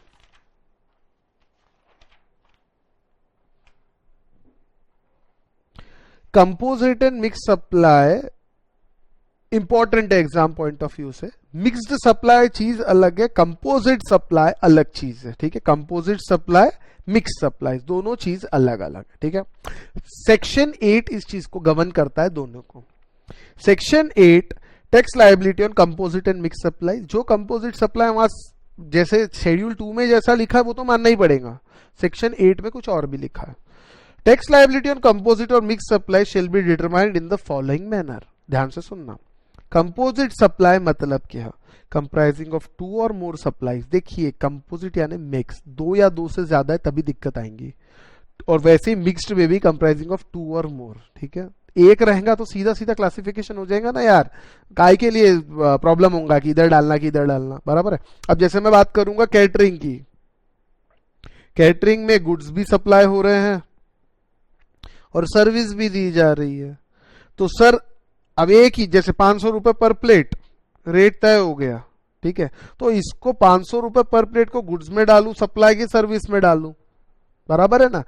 तो कंपोजिट ये सब चीजें आ जाती। अब ये तो कैटरिंग वाला तो खैर वहां कवर हो गया था, इसको सप्लाई सर्विस के अंदर डालना है, ठीक है। लेकिन बाकी चीजों का क्या, तो उसमें देखना पड़ेगा आपको कैसे आपको बाइफरकेट करना है। इसमें से one of which is principal supply shall be treated as supply of such principal supply. हो सकता है नहीं समझाओ, चिंता मत करना। मिक्स्ड के अंदर ऐसा नहीं है, shall be treated as supply that particular supply attract the highest rate of tax. नहीं समझा सर, कोई बात नहीं, अच्छी बात है, मुझे मालूम था नहीं समझेगा, ठीक है। अब मैं कुछ आपको बताना चाहता हूं, जरा थोड़ा उसके ऊपर पहले ध्यान देना, ठीक है ना। अब तो जनरल टॉक करते हैं, लेकिन बेटा उसके पहले काम करते थोड़ा आपको बंडल। चलिए मैं बताता हूं बंडल का मतलब। बंडल, बंडल बनाना समझता है ना बेटा। बंडल में एक से ज्यादा चीजें रहती, बंडल बनाते ना हम कोई चीज का। यहां पे गुड्स और सर्विस क्लासिफिकेशन की बात हो रही है कि हमने उसको गुड्स में लेना, सप्लाई ऑफ गुड्स पकड़ना कि सप्लाई ऑफ सर्विस पकड़ना। क्या फर्क पड़ता है? अरे बहुत फर्क पड़ता है दोस्तों। गुड्स का रेट कम है, सर्विस का रेट ज्यादा है, बहुत फर्क पड़ता है, ठीक है। अब देखिए मैं ये चैप्टर 2 को इतना टाइम लगता नहीं है, लेकिन मैं टाइम काफी ले रहा हूँ और थोड़ा लगा रहा हूँ। मान लीजिए 2 या 2.5 लेक्चर्स में हो जाना चाहिए, मैं फिर भी 3-4 लेक्चर्स तक लगा दिए मैंने इसमें। कारण बेसिक क्लियर होना चाहिए, आपको अच्छे समझ में आना चाहिए, बाकी मेरा कोई इंटेंशन नहीं। और मैं ऐसे ही पढ़ाता हूँ और ऐसे ही पढ़ाऊंगा, बराबर है। 2 लेक्चर 3 लेक्चर ज्यादा लगते हैं, मुझे फर्क नहीं पड़ता, पर आवर हिसाब मैं लगाता नहीं, इतने घंटे में कंप्लीट होना चाहिए, ऐसा मेरा कोई उद्देश्य रहता नहीं, ठीक है ना। तो मतलब मेन समझ में आना चाहिए, इसलिए एक एक वर्ड्स पे स्ट्रेस कर रहा ताकि आपको ये आदत डल जाए, बराबर है। बंडल, बंडल अब 2 चीज, देखिए 3 चीज का बंडल हो सकता है। गुड्स प्लस गुड्स का बंडल हो सकता है, रेट अलग अलग हो सकता है इसके अंदर, ठीक है। मैं एग्जांपल दूंगा, चिंता मत करो। गुड्स प्लस सर्विस का बंडल हो सकता है, सर्विस प्लस सर्विस का बंडल हो सकता है। सर बोल तो दिए, एग्जांपल भी दे दो। हाँ ठीक है, लिखो, ध्यान रखना, आप भी नोट कर लेना। Goods plus goods, mobile plus charger, पूरा कंप्यूटर, असेंबल्ड कंप्यूटर, ठीक है। Monitor plus keyboard plus mouse, mobile sorry telephone plus fax machine, plus fax machine. आजकल नहीं चलता लेकिन फिर भी, पहला भी गुड्स है, दूसरा भी गुड्स है, पहले आइटम्स भी गुड्स है, दूसरे आइटम्स भी गुड्स है। ये बंडल बनता है, ये बंडल, हाँ सर बनता है, क्या तकलीफ है, असेंबल होता है। अब बेटा बता दूं, कीबोर्ड पे 18% जीएसटी है, मॉनिटर पे 28% जीएसटी है, बोलो क्या करूं? प्रॉब्लम हो गई? प्रॉब्लम हो गई ना। तो बंडल का क्या करने का। और मैं कस्टमर को नहीं बताना चाहता कि भैया ये अलग अलग है, मैं इतना ज्यादा कस्टमर को ज्ञान देना नहीं चाह रहा, ठीक है। इसके रूल्स पढ़ते हैं, लेकिन पहले मैं आपको समझाता हूं बंडल मतलब क्या, ठीक है ना। बंडल वर्ड आएगा जिसकी डेफिनेशन नहीं लिखी है, समझने वाली बात है, ठीक है। Goods plus service best example है, वर्क्स कॉन्ट्रैक्ट और ये आपने वर्क कॉन्ट्रैक्ट और रेस्टोरेंट, ये कहां जाएंगे? अभी देखा था सर, ये शेड्यूल 2 के हिसाब से सर्विस में जाएंगे, चीज समझ लो। वर्क, यही तो था work contract, goods or service, और साथ में यार रेस्टोरेंट, केटरिंग, ये था, ये दोनों के बारे में लिखा था, ये तो जाएंगे सर्विस में पक्का। मैं दूसरा कुछ बताऊं? क्लास लगाई आपने? क्लास लगी? मैंने क्लास दिया, लेक्चर्स दिया आपको, LECTURES लेक्चर्स दिया आपको, क्लास लेक्चर्स, और कुछ दिया क्या साथ में? सर नोट्स दिए ना, plus notes, goods plus service, notes goods है, नोट्स मैंने किताब दिया ना यार आपको, एक पूरे प्रिंटेड गुड्स, टाइटल आपका हो गया, गुड्स है। सर्विस प्लस सर्विस का क्या होगा सर? बड़े होटल में आप चले जाओ, वहां कमरा रेंट से लो, अगले दिन सुबह ब्रेकफास्ट फी मिलती है, मालूम है क्या? तो सर्विस प्लस सर्विस के बेटा आप रूम में, मैं बता, होटल का रूम, ठीक है, बड़े होटल का, हाँ छोटे वाले नहीं, होटल रूम रेंट पे लिया तो अगले दिन ब्रेकफास्ट मिलती है, आपने सुना होगा ये चीज, है ना? अगले दिन ब्रेकफास्ट, कॉम्प्लीमेंट्री ब्रेकफास्ट, क्या बोलते हैं उसको? Complimentary breakfast. अब ये क्या है? Service plus service, renting, room rent, room rent पे लेना, ये भी सर्विस है, और साथ में क्या मिला? ब्रेकफास्ट। होता है कि नहीं होता है? ये बंडल है, ये बंडल करके दिया जाता है। अब इसमें आपको नहीं पता है कि रूम रेंट का भाड़ा क्या, ब्रेकफास्ट कितने का होता है, सब आपको पता नहीं रहता, ठीक है ना? क्लास लेक्चर में नोट्स की कीमत कितनी, कभी बताया क्या मैंने आपको? नहीं बताया सर। अंदाज आप कुछ भी लगाओ, वो चीज अलग है, ठीक है ना? अब एक और चीज, ये बंडल तो बन गया, बंडलिंग आपको समझ में आया। मैं और दो वर्ड्स पे आऊंगा। एक होता है बेटा नेचुरली बंडल्ड, और एक होता है आपने जबरदस्ती बंडल किया। क्या होता है? ध्यान देना। एक होता है नेचुरली बंडल्ड,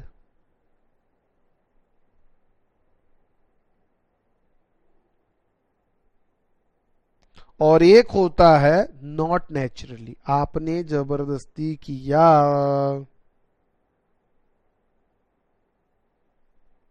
समझ आई आपको बात? एक नेचुरली होता है, एक नॉट नेचुरली होता है। नेचुरली बंडल का मैं एग्जांपल देता हूं, क्लास प्लस नोट्स। हाँ सर नेचुरल है, देना ही पड़ेगा, एक्सपेक्ट करोगे कि नहीं करोगे? क्लास में ऐसा नोट्स नहीं दे रहे, आप सोचते भी हो गया क्लास लगाते टाइम पे कि नोट्स नहीं मिलेंगे, ऐसा सोचा क्या? नेचुरल है सर, वो समझे जैसी बात है, वो लिखने की जरूरत नहीं है, है ना? Naturally bundle. Second, mobile plus charger, अरे हाँ या ना, mobile plus charger naturally bundle हुआ ना? चश्मा, मुझे एक बात बताओ, फ्रेम और ग्लास उसके साथ फिटिंग करके देगा कि ये फ्रेम लो ये ग्लास लो भैया, फिट करते रहना घर पे? नेचुरली बंडल्ड है सर। फ्रेम पे अलग रेट है, ग्लास पे अलग रेट है, और फिटिंग चार्जेस पे अलग रेट हो सकता है, लेकिन ये तीनों मिलके आपको दिया जाता है। बोलो हाँ या ना? सही है नहीं है? टू और मोर। अब यहाँ ये फ्रेम गुड्स है, ग्लास गुड्स है, ग्लास 18%, फ्रेम 28%, और फिटिंग, ग्लास शायद 12% में है, वो टैरिफ में देखना पड़ेगा। फ्रेम 28 में है और फिटिंग तो जी 18% वाला है, सर्विस है इसलिए। होता है कि नहीं? लेकिन ये नेचुरली बंडल्ड है सर। आप वो दुकान से चश्मा लोगे क्या? नहीं, ये फ्रेम अलग सर, ग्लास अलग पकड़ो और तुम फिट करते रहो, ऐसा चश्मा आप खरीदोगे नहीं सर, उसको बना के देना पड़ेगा। आजकल तो लोग आई टेस्टिंग भी देते हैं साथ में, ये सर नो, वो नेचुरली बंडल्ड नहीं है, आई टेस्टिंग जरूरी नहीं है, ये नेचुरली बंडल्ड है इन कोर्स ऑफ बिजनेस, उसके बिना काम ही नहीं हो सकता। इस टाइप की चीजें नेचुरली, समझे जैसी बात, समझ आई बात? और एक होता है not naturally bundled. Not naturally मतलब अभी जैसे क्लासेस वाले, कई क्लासेस वाले आपने सुना होगा लॉजिंग भी प्रोवाइड करते हैं, जैसे बाहर पुणे वगैरह के जो क्लासेस टीचर्स लोग हैं वो लॉजिंग भी प्रोवाइड करते हैं। मतलब क्लास भी हमारे अलग ही है और लॉजिंग इंक्लूसिव रेट भी है, पैकेज है। ये फाउंडेशन समझिए, सीए फाउंडेशन का 70,000 रुपए उन्होंने चार्ज किया, 70-80,000 जो भी, उसमें लॉजिंग भी इंक्लूडेड, ट्रेनिंग प्लस लॉजिंग, ठीक है? तो ये नेचुरली बंडल्ड है क्या? नहीं सर, नोट्स देना नेचुरली बंडल्ड है, lodging is not naturally bundled, बराबर है? अभी आपने ये देखा होगा दिवाली के टाइम पे बहुत सारे गिफ्ट पैक्स बनते हैं, उसमें क्या क्या रहता है? उसमें बिस्किट रहता है, उसमें स्वीट्स सॉरी ड्राई फ्रूट्स रहते हैं, उसके अंदर आपके शैम्पू रहता है, कुछ भी रह सकता है, उसमें आपके क्रीम रह सकते हैं, उसमें क्या कहते हैं हेयर ऑयल रह सकता है, शादियों वगैरह में जनरली ये यूज होता है हेयर ऑयल, ऐसा कॉम्बो पैक वगैरह बना के उसमें कोम रह सकता है, उसमें चिप्स रह सकते हैं, उसमें बहुत कुछ रह सकता है, उसमें टॉफी चॉकलेट, अलग अलग नाना प्रकार के आइटम। बेटा ये क्या नेचुरली बंडल्ड है कि आपने जबरदस्ती बंडल किया? सर हमने जबरदस्ती बंडल किया। तो बेटा एक ध्यान रखना, जो नेचुरली बंडल रहता है ना, इसे कहते हैं कंपोजिट सप्लाई, और जो नॉट नेचुरली है ना, इसे कहते हैं मिक्स्ड सप्लाई। इनका करना क्या वो बाद में बताऊंगा, पहले आपको बंडल मतलब समझा? हाँ, नेचुरली बंडल समझ में आया, नॉट नेचुरली बंडल, ये दोनों वर्ड्स आपको समझ में आए। तो नेचुरली बंडल को कंपोजिट बोलते हैं, दूसरे को मिक्स्ड बोलते हैं। कैसे? सर लिखा हुआ है, मैं नहीं कह रहा, गवर्नमेंट कहती है। और ये हम पढ़ने के बाद अब इसका ट्रीटमेंट क्या रेट से टैक्स लगाना वो देखते हैं, ठीक है? वो बाद में बताता है, लेकिन पहले जितना पढ़ा है उतना पढ़ लेते हैं। ये था बेसिक। बेटा आप इसको नोट करना चाहो तो आप पॉज करके नोट कर सकते हो, कोई प्रॉब्लम नहीं, ठीक है? एग्जाम पॉइंट ऑफ बाद में ये सब चीजें काम, वैसे लिख कर दिया हुआ है, कोई प्रॉब्लम नहीं है, थोड़ा अलग तरीके से लिखा जरूर है। चलिए, तो अब मैं आता हूं क्रक्स पे। शब्दों से परे जाएंगे, ये लॉ के शब्दों से परे जाके हम अब क्रक्स पढ़ते हैं, एनालिसिस पढ़ते हैं इस चीज का। कंपोजिट सप्लाईज, ठीक है?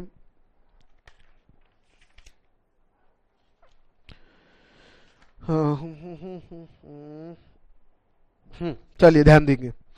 Composite supply means supply made by taxable person to recipient, सीधी बात है, टैक्सेबल पर्सन यानी registered person, and comprises of two or more taxable supplies or goods or service of both or any combination thereof, बराबर, are naturally bundled naturally and supplied in conjunction with each other in ordinary course of business। बोला था naturally bundled यानी composite, one of which is a principal supply, दो में से या तीन में से एक प्रिंसिपल सप्लाई है। अब मुझे बताओ बेटा, मोबाइल और चार्जर में कौन सा प्रिंसिपल सप्लाई है? यहाँ पे क्लास और नोट्स में कौन सा प्रिंसिपल है? सर क्लास प्रिंसिपल है। मोबाइल और चार्जर में कौन सा है? सर ये है। इनमें से कौन सा है? सर फ्रेम और ग्लास प्रिंसिपल अमाउंट, बराबर, मेन वो है, ठीक है? फ्रेम और ग्लास हम खरीदते फिटिंग समझे जैसा है वो देगा, ग्लास हम लगाते नोट समझे जैसा है वो देगा, मोबाइल खरीदते चार्जर समझे जैसा है वो देगा। कोई एप्पल नहीं है जो वायरलेस चार्जिंग अलग, वो सब चीजें एक्सेप्शन में आती है, ठीक है ना? That means in composite supply, goods or service or both are bundled owing to natural necessities. The elements in composite supply are dependent on principal supply. Principal supply मतलब क्या? जिसके कारण मोबाइल ले रहे इसीलिए चार्जर आ रहा है। अब चार्जर भी खरीद, चार्जर अलग से मिलता है, वो चीज अलग है। मोबाइल खरीदते, आप ऐसा बोलते कि चार्जर दो और भैया और एक और मोबाइल भी दे दो उसके साथ। आप बोलते भैया मोबाइल दीजिए, चार्जर अपने आप मिलेगा, या आपका इनबिल्ड है, ठीक है? Principal supply means supply of goods or service which constitute the predominant element of composite supply and to which other supply forming part of that composite supply is ancillary। Mobile के साथ charger ancillary है, ठीक है?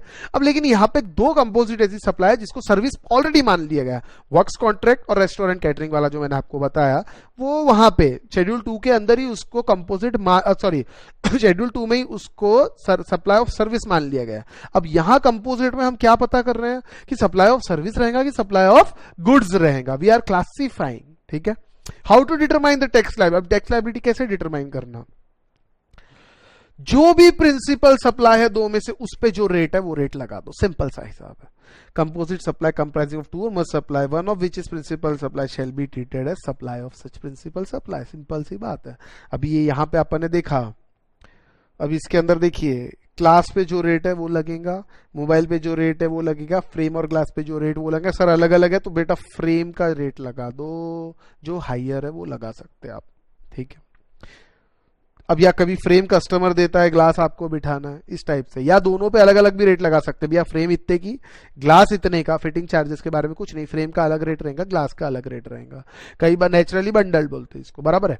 अब आप देखिए इसके अंदर, जैसे आप गाड़ी सर्विसिंग को देते हैं, ठीक है? गाड़ी सर्विसिंग के अंदर वो जो ऑयल यूज करता है ल्यूब्रिक, देखिए एक होता है आपके इंजन ऑयल बदलना, वो आप बोलेंगे तो बदलेगा, और एक होता है फ्रिक्शन रिड्यूस करने के लिए हर जगह ओवर ऑयलिंग कर देता है। वो जो ओवर ऑयलिंग यूज होती है वो नेचुरली बंडल्ड है सर्विस के साथ। लेकिन जो गुड्स है वो आपका क्या कहते हैं, आपका इंजन ऑयल, आपका कोई स्पेयर पार्ट वो पूछेगा बदलू क्या, बराबर है ना, तो वो नेचुरली बंडल नहीं है। उसके अंदर फिर अलग से बिल के अंदर जो सर्विसिंग वाला बिल बनाएगा उसमें मेंशन करेगा इतने रुपए का ऑयल हुआ, लेकिन वो ये मेंशन नहीं करेगा जो ओवर ऑयल के लिए उसने ऑयल यूज किया था, वो मेंशन नहीं करेगा वो, बराबर है, समझ लो चीज को। एक ऑयल वो फ्रिक्शन रिड्यूस करने के लिए कुछ जाम हो जाता है, नट टाइट हो जाता है तो उस पर ऑयल डालते हैं, वो ऑयल अलग से मेंशन नहीं होता। इंजन ऑयल अलग से मेंशन होता है। कोई स्पेयर पार्ट खराब हो गया, क्लच प्लेट या एनीथिंग, ब्रेक वे कुछ खराब हो गया, ब्रेक शू वगैरह, तो वो अलग से मेंशन किया जाता है। समझ आ रहे हैं, हम नहीं समझ रहे। ऐसे केसेस के अंदर अलग से वो उसमें मेंशन होगा तो कोई प्रॉब्लम नहीं, लेकिन वो नेचुरली बंडल्ड है। उसको अब सर्विस कंपोनेंट ज्यादा है सर, उसमें 200-250 जो लेते हो सर्विस के लेते हैं, तो सर्विस में चला जाएगा। आई बात समझ में? अब यहाँ कुछ एग्जांपल्स भी दिए बेटा आपके लिए, जरा इसको पढ़ लेते हैं।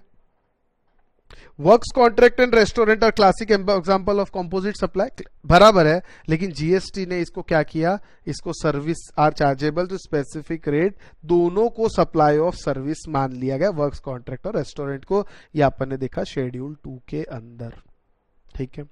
अब ये 3 एग्जांपल्स है आप लोगों के लिए, इसको आप देख सकते हैं। जैसे एक और देखा अपन है, जैसे बाजार में आप डोसा पैन खरीदने जाते हो, मसाला डोसा बनाते ना, डोसा पैन खरीदने गए, मतलब फ्राइंग पैन, तवा तवा, उसके साथ वो वुडन स्टिक स्पून भी मिलता है डोसा पलटाने वगैरह करने के लिए। अब मेन कंपोनेंट क्या है, प्रिंसिपल सप्लाई क्या है, प्रिंसिपल सर वो डोसा पैन, आप वो क्या कहते हैं चम्मच थोड़ी लेने गए थे। समझ आ रहा है बात? यहाँ और एक एग्जाम्पल ऐड करना है तो कर सकते हैं। सॉरी स्पेलिंग का प्रॉब्लम है बेटा। Dosa pan with wooden spoon, Nirlep का आता है ना वुडन स्पून। अरे हाँ की ना, गर्ल्स लोग समझ जाओगे, आता है साथ में, आता है फ्री, आता है कई बार। हाँ की ना, फ्री आने उसके अंदर ही रहता है, एक्सपेक्टेड है, ठीक है। Poshak manufacture entry contract with Cheeku limited for supply of readymade shirt packed in designer boxes at Cheeku limited outlet. Further Poshak manufacturers would also get insured in transit. In this case, supply of goods, packing material, transport and insurance is a composite supply wherein supply of goods is the principal. अब भैया transit charges देखिए, transportation, insurance, ये सब composite के ancillary है। Principal क्या है, goods. Goods ही नहीं रहेगा तो बाकी सब चीजें कहां से आएंगी, तो ये सब काय में चले जाएंगे, गुड्स के अंदर, बराबर है। जैसे आप जिसमें देखिए वैल्यू ऑफ गुड्स जो रहेगा, वैल्यू ऑफ गुड्स वो 1 लाख का है। इसके बाद आपका ट्रांसपोर्टेशन समझ लीजिए, मैं लिख लेता हूं ढंग से, वैल्यू ऑफ गुड्स मान लीजिए 1 लाख रुपए है। इसमें आपका ट्रांसपोर्टेशन और जोड़ते हैं आप, वो 10,000 है। इसमें इंश्योरेंस 5,000 है समझ लीजिए। हमारी लोडिंग अनलोडिंग ये सब भी लगती है ना, वो भी 5,000 है समझ लीजिए। तो टोटल आपका 1,20,000 हो जाएगा। और ये जो है कंपोजिट गुड्स और सर्विस पे प्रिंसिपल क्या हुआ, ये कंपोजिट हुआ, ये नेचुरली बंडल्ड है बेटा पूरा, ये सब रहेगा, बराबर है। तो अब इसके अंदर क्या होगा, प्रिंसिपल क्या हुआ सर, गुड्स हुआ, तो इसको सप्लाई ऑफ गुड्स माना जाएगा और उसके ऊपर जो टैक्स रेट है वो लगेगा। आई होप कंपोजिट समझ में आ रहा आपको, है ना। टेलीविजन सेट करता है, उसको मैंडेटरी वारंटी तो मिलती है, मेंटेनेंस कॉन्ट्रैक्ट मिलता है, तो वो क्या हुआ, कंपोजिट सप्लाई।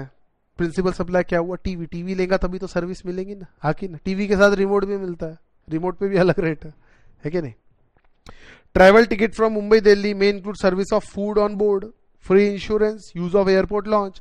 अब इस केस में मेन सप्लाई क्या हुई, principal supply sir, travel ticket हुई, बाकी सब चीजें एंसिलरी है ना। Travel ticket is the principal supply, उस पर जो रेट रहेगा वो लगेगा। अब ये कैसे पता चले कि ये नेचुरली बंडल्ड है कि नहीं, तो भैया ये केस टू केस पता चलेगा, हर परसेप्शन अलग रहेगा। यहाँ पे ऐसा कुछ आप परफेक्टली नहीं बता सकते कि कैसे काम होगा, मतलब नेचुरली बंडल्ड है कि नहीं है, क्योंकि नेचुरली बंडल्ड रहेगा तो ही कंपोजिट में आएगा, और अगर नेचुरली बंडल्ड नहीं है तो कहां जाएगा सर, मिक्स में जाएगा।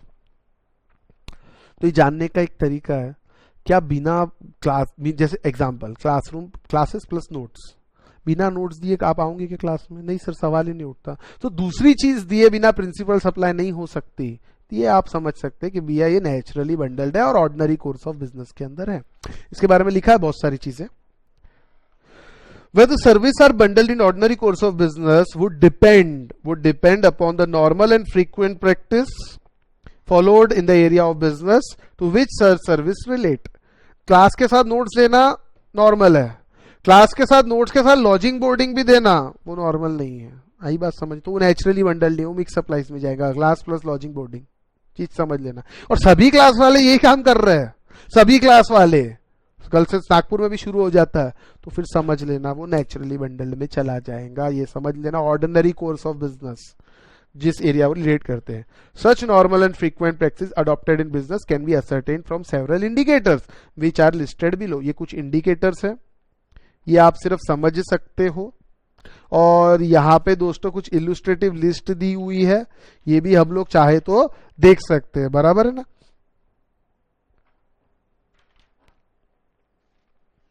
ध्यान देना जरा। परसेप्शन ऑफ कंज्यूमर और द सर्विस रिसिपिएंट, उसका परसेप्शन क्या है जो सर्विस ले रहा है। If large number of service recipient are of such bundle of service reasonably expect that such service is to be provided as package, then such package will be treated as naturally bundled. Two wheeler खरीदते, car खरीदते, पहली 3 service free रहती, ये naturally bundled है, सबको मालूम है। Consumer का परसेप्शन है, कोई बोल दे फ्री नहीं रहेंगी सर्विस तो वो तो अलग ही हिसाब हो जाएगा ना, है ना। Majority of service provider in particular area business provide similar, ज्यादातर लोग यही करते हैं। होंडा वाला भी देता है, टीवीएस वाला भी देता है, सुजुकी वाला भी देता है, कार वाले भी देते हैं, सब दे ही रहे हैं majority service provider. Nature of various services in a bundle of service will also help in determining whether services are bundled in ordinary course of business. If the nature of service is that one service is main service and other service is combined with such service in the nature of incidental or ancillary, तो आप मान लोगे कि भैया main service के enjoyment के betterment के लिए, for betterment enjoyment of main service, for better enjoy of main service, ये यूज किया जा रहा है, ये दिया जा रहा है। मोबाइल के साथ चार्जर, कई बार मोबाइल के साथ हेडफोन दिए जाते, बेटर यूज, बराबर है ना।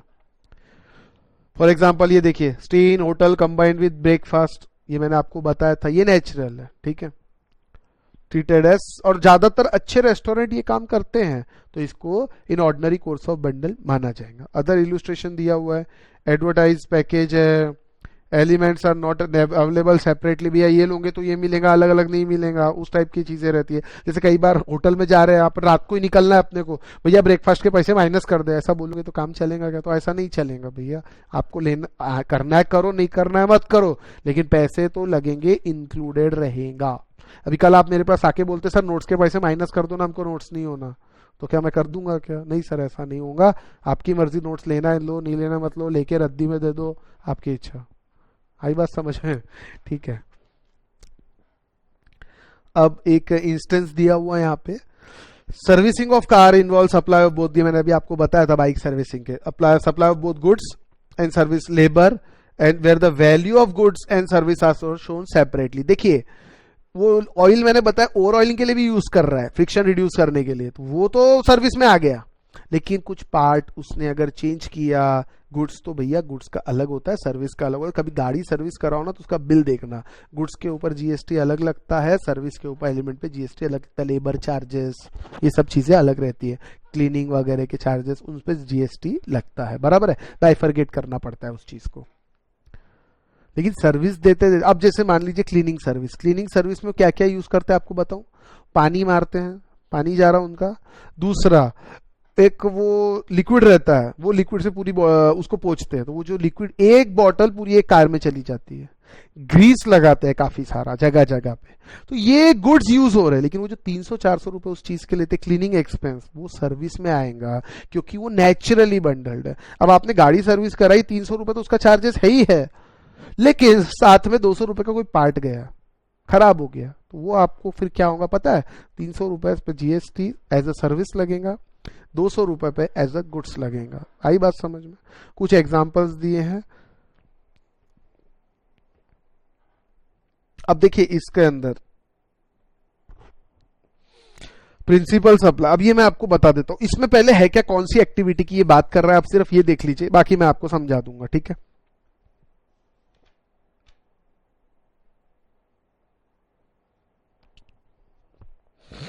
अब इसमें दो तीन चीजें और आती है, देखिए जैसे पहले एक काम करते, पहले ये पढ़ लेते दोस्तों, उसके बाद मैं आपको एक दो चीजें और बढ़िया बताऊंगा। चलिए ध्यान देंगे। Supply of printed books, pamphlets, brochures, envelopes, annual reports, leaflet, cartoons, boxes etcetera printed with design, logo, name, address और अदर कंटेंट्स और printed of goods of such sorry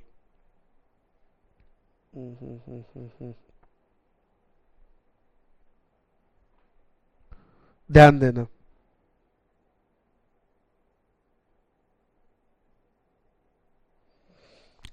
अब इसमें क्या हो रहा है, प्रिंटिंग की बात। अब ध्यान दीजिए, मेरी बात ध्यान से सुनना। मैंने आपको इंटेलेक्चुअल प्रॉपर्टी का एग्जांपल अभी दिया था, मैंने बोला मेरे नोट्स मैं प्रिंटर को बोलता हूँ प्रिंट करके दे दे, मैं उसको सिर्फ पीडीएफ फॉर्म में मेल कर देता हूँ नोट्स, और वो मुझे पूरी किताब बना के दे देता है। इसमें इंटेलेक्चुअल प्रॉपर्टी किसकी यूज हुई? सर मेरी यूज हुई, मेरी यूज हुई। उसने क्या किया, गुड्स खरीदा। क्या गुड्स खरीदा? सर इंक खरीदी, उसने पेपर खरीदा, उसने बाइंडिंग सर्विस दी, ऐसा पूरा बना के मुझे बुक पकड़ा दी, ये लीजिए सर बुक, बराबर है। इसको सप्लाई ऑफ गुड्स बोलूंगी, सप्लाई ऑफ सर्विस? सोच के देखना सर, इसको supply of good, intellectual property आपने ट्रांसफर करी और उसको गुड्स बना के दिए, इसको सप्लाई ऑफ सर्विस कहा जाएगा। भले ही 90% चार्जेस प्रीडोमिनेंट इसके अंदर क्या है, गुड्स है सर, पेपर है, इंक है, मानता हूं, लेकिन नहीं, इसको सप्लाई ऑफ सर्विस माना जाएगा। लेकिन मानिए अब मैं कुछ दे नहीं रहा, मैंने बोला भैया कैप्स के नाम का एनवलप दे दो, तो कैप्स का सिर्फ लोगो उस पर डालना, मैंने कोई इंटेलेक्चुअल प्रॉपर्टी नहीं दी उसको। कैप्स से टी शर्ट बनाए, लेटर पैड बनाए, ये सब चीज के अंदर इसको सप्लाई ऑफ गुड्स बोला जाएगा। वो जो किताब है, बुक है, वो बुक में मेरा कंटेंट है, पूरा की पूरा किताब मेरे कंटेंट से भरी, मेरे इंटेलेक्चुअल प्रॉपर्टी से भरी हुई है, उसको सप्लाई ऑफ सर्विस कहा जाएगा दोस्तों। यूज ऑफ इंटेलेक्चुअल प्रॉपर्टी कहा जाएगा। Temporary use of intellectual property मैंने उसको हमेशा के लिए थोड़ी दी, temporary use of intellectual property मैंने उसको दी, मुझे बुक बना के दे, वो यूज करके, मेरा कंटेंट यूज करके उसको बुक बना के दे रहा है। और मैंने कैप्स के टी शर्ट बनवाए, कैप्स का लोगो लगा है, समझ लीजिए, कैप्स के नैपकिन, टिश्यू, वॉलपेपर, जिसमें सिर्फ logo, letter cards, printed envelopes etcetera, तो ये आएगा गुड्स के अंदर, ठीक है। ये देखिए, उसको सप्लाई ऑफ गुड्स बोला जाएगा। इस सर्कुलर ने बढ़िया क्लैरिफाई कर दिया क्योंकि उसमें प्रीडोमिनेंट गुड्स है ऑब्वियसली। एक्टिविटी ऑफ बस बॉडी बिल्डिंग, ये क्या होता है, इसके ऊपर भी सर्कुलर आया। प्रिंसिपल सप्लाई में be determined on the basis of facts and circumstances of each and every case. तो ये तो भैया हर केस टू केस होगा। एक है रिट्रेडिंग ऑफ टायर्स, मस्त चीज आपको बताता हूं, इसमें सर्विस भी है और गुड्स भी, ध्यान से सुनना मेरी बात। मेरा टायर का बिजनेस है, चीज समझ लो, मेरा टायर का बिजनेस है, ये है मिस्टर ए, और मिस्टर बी जो है वो रिट्रेडिंग करता है, क्या बोलते हैं उसको, RETREADING, retreading of tyres. Retreading of tyres मतलब क्या होता है पता है, पूरे टायर को ठीक ठाक करना, जो टायर घस जाता है उस पर नया रबर लगा के पॉलिश वॉलिश करके उसको नया जैसा बनाना, हालांकि सेकेंड हैंड ही रहता है लेकिन नया जैसा बनाना, उसको कहते हैं रिट्रेडिंग ऑफ टायर्स। अब ध्यान से सुनना, मैंने इसको टायर्स भेजे, मैंने इसको टायर भेजे और इस आदमी ने इस पे पूरा रिट्रेडिंग 90% मटेरियल यूज किया इसने, है ना। मान लीजिए एक टायर में 1000 रुपए उसने खर्चा लिया, तो उसमें 900 रुपए का तो उसने रबर यूज किया और 100 रुपए अपनी मजदूरी ली, तो भी ये पूरा के पूरा 1000 जो रिट्रेडिंग सर्विस है ये कहे जाएगा पता है, सप्लाई ऑफ सर्विस में जाएगा।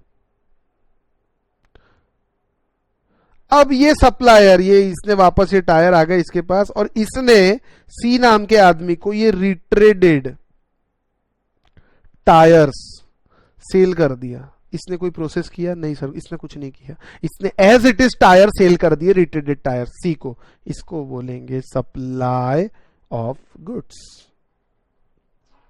यह है क्लैरिफिकेशन। ये था जॉब वर्क जैसा काम, ये क्या था, जॉब वर्क जैसा काम था और उसको सर्विस बोला जाता है, आपको पता है, रिट्रेडिंग ऑफ टायर्स। ये देखिए क्लैरिफिकेशन, यहां पे लिखा है predominant element in process of retreading, जो प्रोसेस करके दे रहा है रिट्रेडिंग का, which is supply of service. Rubber used is an ancillary supply, भले ही डोमिनेंट हो रबर, 90% रबर लग रहा, फर्क नहीं पड़ता।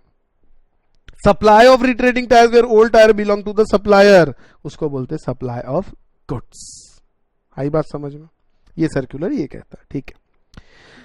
अब दोस्तों मैं आता हूं मिक्स सप्लाई पे। मिक्स सप्लाई पे अभी आपको थोड़ा सा बताया था, नेचुरली बंडल नहीं है ये, आपने जबरदस्ती होशियारी बताने के लिए या सेल अच्छा होने के लिए आपने बंडल किया है। चीज समझ रहे ना, यू हैव बंडल्ड, आपने बंडल किया है, इसको कहते हैं मिक्स्ड। अब इसमें पता है कि क्या होता है, सुन लो, सुन के दिल थाम के बैठना।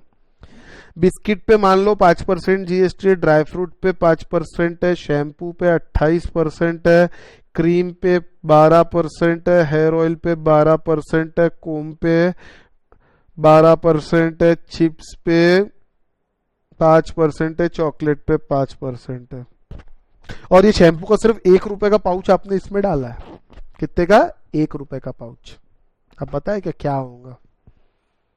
ये पूरे बॉक्स की कीमत आप मान लीजिए ₹1000 चार्ज कर रहे हो ना, पूरे बॉक्स की कीमत, पूरे के पूरे ₹1000 पे 28% से जीएसटी लग जाएगा। क्यों? क्योंकि जितने एलिमेंट है उसमें से हाईएस्ट रेट जिस पे है वो लगाना है। कम ऑन, हाईएस्ट रेट लगाना है, मिक्स सप्लाईज, काम खत्म। ऐसे वैल्यूएशन, ऐसा टैक्स लगेगा। ऐसा मिक्स सप्लाईज के केस में होगा। नेचुरली बंडल लेके नहीं, आपने किया ना, हाँ, तो मिक्स सप्लाईज में जाएगा। और मिक्स सप्लाईज में जाने के बाद सब चीजों पे कितना है, उसमें से जो हाईएस्ट रेट से टैक्सेबल है पूरे बंडल पे उतना लगेगा। बहुत नाइंसाफी है, ठीक है, कोई बात नहीं। आप एक काम करो फिर, अगर आपको ऐसी नाइंसाफी नहीं पसंद ना, बिस्किट इतने रुपए की 5%, ड्राई फ्रूट इतने रुपए का 5%, शैम्पू इतने रुपए का 28%, क्रीम इतने रुपए का 12%, हर एक चीज कितने रुपए की होती है इसका ब्यौरा देना पड़ेगा बिल के अंदर। जनरली हम ऐसा नहीं करते, कस्टमर को जब ये बेवकूफ बना रहा रहता है ना तो पूरा पैकेट चिपकाया जाता है। समझ आ रही बात? नहीं आ रही? इससे तो आपका राज खुल जाएगा, है ना। तो अगर आपको, आपके ऊपर है, अगर आपको ये 28% नहीं झेलना है तो फिर भैया अलग अलग बाइफर्केशन बिल में देना पड़ेगा। बिस्किट बेची, ड्राई फ्रूट बेचा, शैम्पू बेचा। लेकिन क्या ऐसा सर हम कंपोजिट में कर सकते? नहीं कर सकते, बिल्कुल नहीं, चाह के भी नहीं। कंपोजिट नेचुरली बंडल्ड है, आपको सर्विस नेचुरली बंडल फॉर्म में ही देना पड़ेगा, ये बात ध्यान रखना। समझ रहे नहीं समझ रहे? और ये नॉट नेचुरली बंडल नहीं है, आपने अपनी होशियारी से इस चीज को बंडल किया है। तो इस केस के अंदर बेटा आपको अगर आप पूरा ₹1000 का बॉक्स बेच रहे, एक ही बिल बना रहे, बॉक्स 28%, भले ही ₹1 का शैम्पू क्यों ना, अरे 8 आने का क्यों ना हो, उससे फर्क नहीं पड़ता। आई बात समझ में? ठीक है, चलिए, ये होगा मिक्स सप्लाई। अब इसके अंदर लिखा हुआ है, आप मिक्स सप्लाईज के बारे में भी आप एक बार देख सकते हैं। 2 और मोर इंडिविजुअल, ये तो आपको बताया था।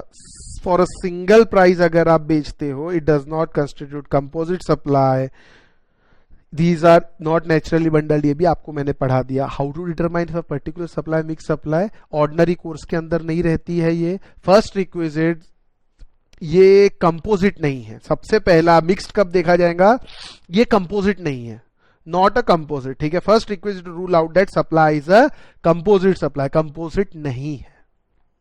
दूसरा, supply can be mixed only if is not a composite supply. As a corollary it can be said that if the transaction consist of supply not naturally bundled in ordinary course of business, then it would be a mixed supply, ठीक है। not in ordinary course of business, इसको अब क्या बोलेंगे, mixed supply।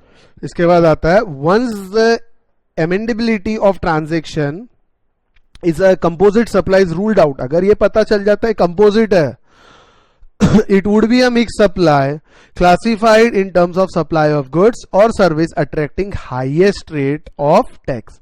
मतलब भैया अगर ये पता चल जाता है कि ये कंपोजिट है कि नहीं, ये अगर रूल्ड आउट हो जाती है, यानी कंपोजिट तो नहीं है, ये पता चल जाता है, तो वो कहा जाएगा, फिर वो चले जाएगा मिक्स्ड में। और मिक्स में मैंने आपको बताया हाईएस्ट रेट टैक्स अट्रैक्ट होगा। हाउ टू डिटरमाइन, कैसे करना, टैक्स रेट मालूम है, हाईएस्ट रेट से, ठीक है। एग्जाम्पल दिया है, ये देख लीजिए, ये दोनों आप एग्जाम्पल देख सकते हैं, इसमें कोई तकलीफ नहीं है। तीनों एग्जाम्पल एकदम सिंपल है बेटा।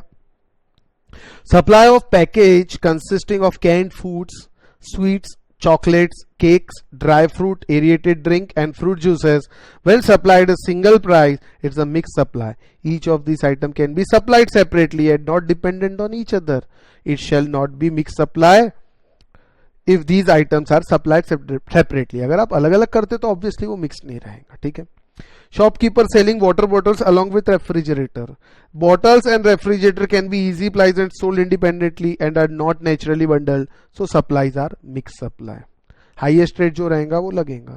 ठीक है. अब एक चीज समझना, रेफ्रिजरेटर पे मान लीजिए 18% है और बॉटल पे 28% है. बॉटल कितने की रहेंगी?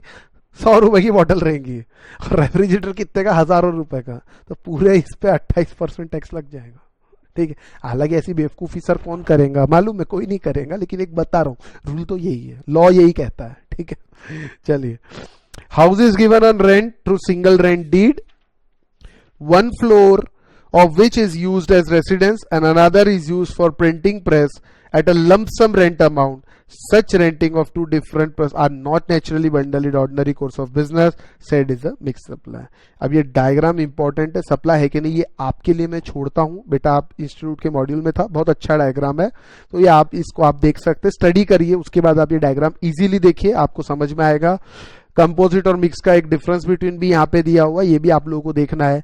A very very important concept, very very important. लेकिन ये इंपॉर्टेंट के बाद मैं चाहता हूं कि आप थोड़ा कंपोजिट और मिक्स के बारे में लिख लो, है कि नहीं.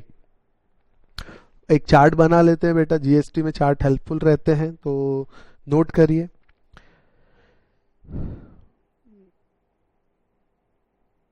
Classification of composite and mixed supplies.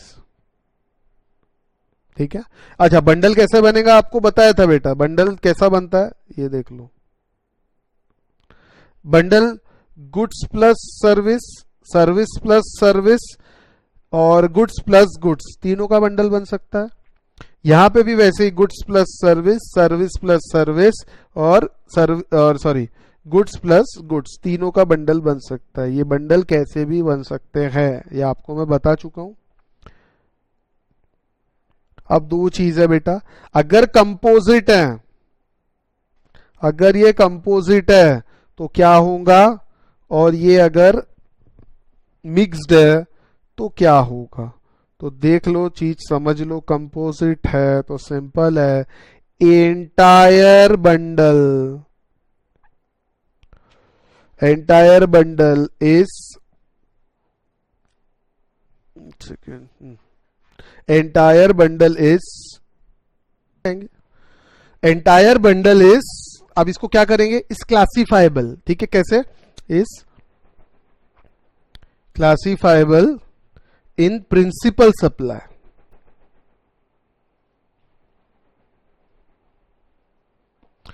आप एक चीज और इसमें ऐड कर दो, irrespective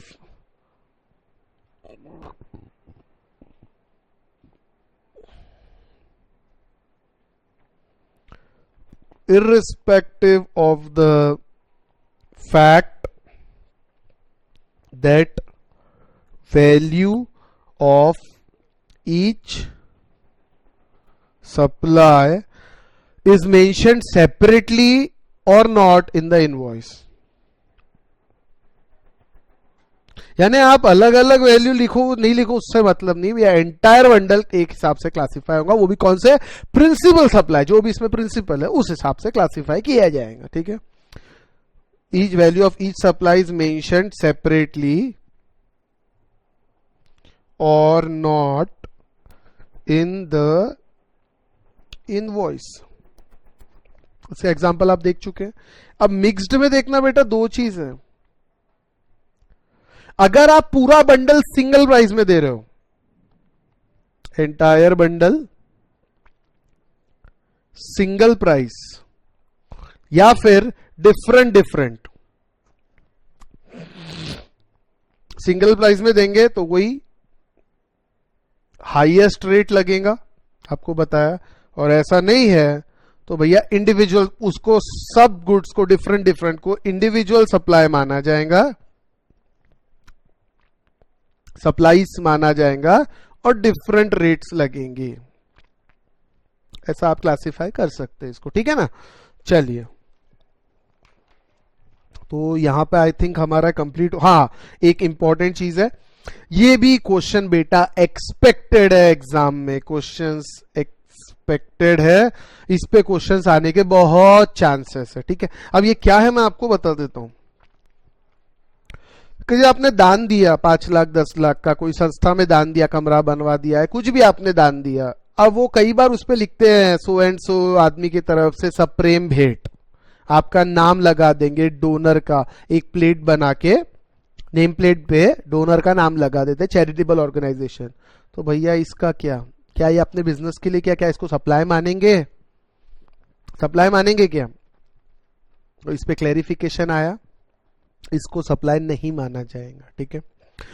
individual donors provide financial help और any other support in the form of donation और gift to the institutions such as religious institution, charitable organization, school, hospital, orphanage, old age home, etc. The recipient institution place a nameplate or similar acknowledgement in the premises in the express of gratitude. ये gratitude है, कोई business promotion, आपका business promotion करना कोई objective नहीं है उनका। हाँ, अगर ऐसा रहा तो फिर तो supply हो जाएगा। When the name of the donor is displayed in the recipient institute premises in such a manner which he can be said to an expression of gratitude, public recognition of donors act of philanthropy, ठीक है। तो ऐसे cases के अंदर and is not aimed at giving publicity to the donor, that is would be advertising promoting his business, ऐसा कुछ है नहीं, तो फिर इसको ना supply of service, there is no supply of service for consideration, there is no obligation on the part of recipient of donation to do anything in supply of service, therefore no GST is liable on such consideration, ठीक है। Examples भी दिए, good wishes from mister Rajesh print करते हैं, good donated by Malti Devi in mother of memory, ये सारी चीजें, तो ये एग्जांपल आपको दिए हुए हैं यहाँ पे, ये सर्कुलर आया था, इंपॉर्टेंट है, रिसेंटली आया है, ठीक है। तो यहाँ पे बेटा हमारा सप्लाई चैप्टर कंप्लीट होता है। देखिए सॉल्व इलुस्ट्रेशंस आप लोगों के लिए दिए, इसमें एग्जाम के भी क्वेश्चंस है, ये आप लोगों को अच्छे से करने हैं। साथ ही साथ एक मैंने इलुस्ट्रेशन लिस्ट दी है, बहुत अच्छी लिस्ट है ये, इसमें 13 अलग अलग तरह के इलुस्ट्रेशन सप्लाई है कि नहीं वो मस्त तरीके से दिया है, और कौन से सेक्शन के हिसाब से वो भी दिया है, तो ये आपको पढ़ना है। कोई इसमें डाउट रहे तो मैं आपकी मदद करूंगा, लेकिन मेरे हिसाब से डाउट वाला काम आएगा ही नहीं आपको, बहुत आसान है। अब 2 क्वेश्चन 5-5 मार्क के जो एग्जाम में आए, चलिए पहले ये ले लेता हूं, सेकंड वाला बड़ा आसान है। State whether the following supplies would be treated as supply of goods और supply of service, renting of immovable property, आपको मालूम है ये सर्विस में आता है। Transfer of right in goods without title, rights दिया, ट्रांसफर मतलब ये भैया मोबाइल यूज करने के लिए दिया, ये मोबाइल यूज करने के दिया, टाइटल ट्रांसफर नहीं किया, इसके क्या है सर, सर्विस है ये भी। वर्क्स कॉन्ट्रैक्ट सर्विस, तो सर्विस में ही क्लासिफिकेशन होता है, एग्जाम में बस लिखना पड़ेगा ढंग से और कुछ नहीं। Temporary transfer permitting use intellectual property right, क्या मैंने मेरे नोट्स प्रिंटिंग के लिए दिए, सर्विस है। Sale of personal car to dealer, बेटा है तो ये गुड्स, लेकिन इसको सप्लाई ही नहीं बोलते, क्योंकि सप्लाई की डेफिनेशन 7(1) याद करो क्या था, इन कोर्स और फर्दरेंस ऑफ बिजनेस, क्या ये बेचना आपके बिजनेस में है, पर्सनल कार बेची ना, पर्सनल कार बेची, बिजनेस एसेट नहीं बेचा, सप्लाई ही नहीं है, it is not a supply, supply ही नहीं है, बराबर एग्जाम में लिखने का कि this is not a supply, तो फिर गुड्स और ऐसा लिखना, though it is a goods it will be treated as supply of goods, लेकिन as per GST definition as per section 7 it is not supply, supply ही नहीं माना जाएगा, इसीलिए जीएसटी का तो सवाल ही नहीं उठता, ठीक है। गुड्स या उसका बाइफर्केशन का तो सवाल ही नहीं उठता, ठीक है। Miss Pragati received legal advice for her personal problem, ध्यान देना, and paid £1,000 as legal fees to miss Unnati of UK, whether the above activities import of service under section 7, section 7 याद कर लीजिए और यहां पे जरा देख लीजिए। इंपोर्टेशन ऑफ सर्विस वेदर और not in course of furtherance of business, personal service ली, हाँ बिजनेस में हो या नहीं उससे मतलब नहीं है। इंपोर्ट सेक्शन 7(1)(b) के हिसाब से इसको सर्विस का सॉरी सप्लाई कहा जाएगा, सप्लाई ऑफ सर्विस। बोलिए टैक्स लगेगा क्या? हाँ सर, यस, फर्स्ट का आंसर है यस। चलिए मैं निकाल देता हूं आपके लिए। Yes, as per section 7(1)(b)। अब आपको लिखना पड़ेगा 7(1)(b) में क्या है, ये बात ध्यान रखना, ठीक है। If in the above case both of them are real sisters, related, and no consideration is paid, then it will change your answer. No, देखिए रियल सिस्टर्स है ना, रिलेटेड वाले, जरा ध्यान देना एक सेकंड। क्या कहा है? रिलेटेड सिस्टर है और कंसिडरेशन पे नहीं किया। देखिए अब यहां देखो, एक सेकंड मैं निकाल लेता हूं पहले। हाँ, इंपोर्टेशन हुआ फॉर अ कंसिडरेशन वेदर और नॉट। देखिए कंसिडरेशन के लिए हो तो यहां आता है, नहीं तो यहां आएगा नहीं, यहां आएगा नहीं। विदाउट कंसिडरेशन वाली एक्टिविटी शेड्यूल 1 में जाएंगी, ठीक है। तो एक बार जरा शेड्यूल 1 देख लेते हैं। परमानेंट डिस्पोजल, नहीं ये नहीं है, ठीक है। सप्लाई ऑफ गुड्स और सर्विसेज बिटवीन रिलेटेड पर्सन, क्या ये रिलेटेड पर्सन है? हाँ है, विदाउट कंसिडरेशन। यहां ऐसा कुछ नहीं लिखा है फर्दरेंस ऑफ बिजनेस होना चाहिए कि नहीं होना चाहिए। ये देख लीजिए भैया, ये रहा रिलेटेड पर्सन आपका। हाँ,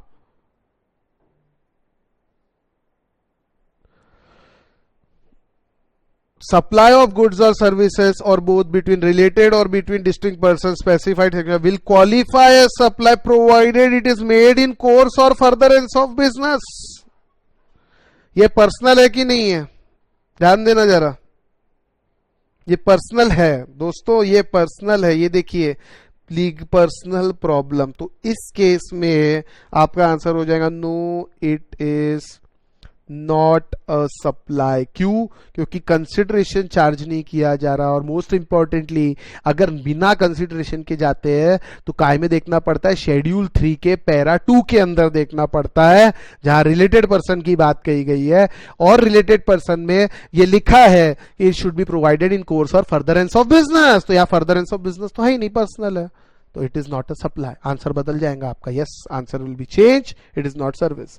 further if in above case if both of them are real sisters and miss Pragati receive legal advice for her business and she doesn't pay any consideration, yes.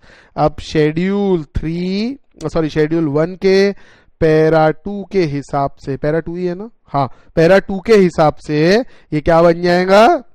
जल्दी बोलो, ये देख लो। पैरा 2 के हिसाब से related person in course of furtherance of business है और वो भी रिलेटेड है और वो विदाउट कंसिडरेशन है, तो यहां पे फिट बैठ जाएगा और इसको क्या मान लिया जाएगा? सप्लाई ऑफ सर्विस, ऑब्वियसली, ठीक है।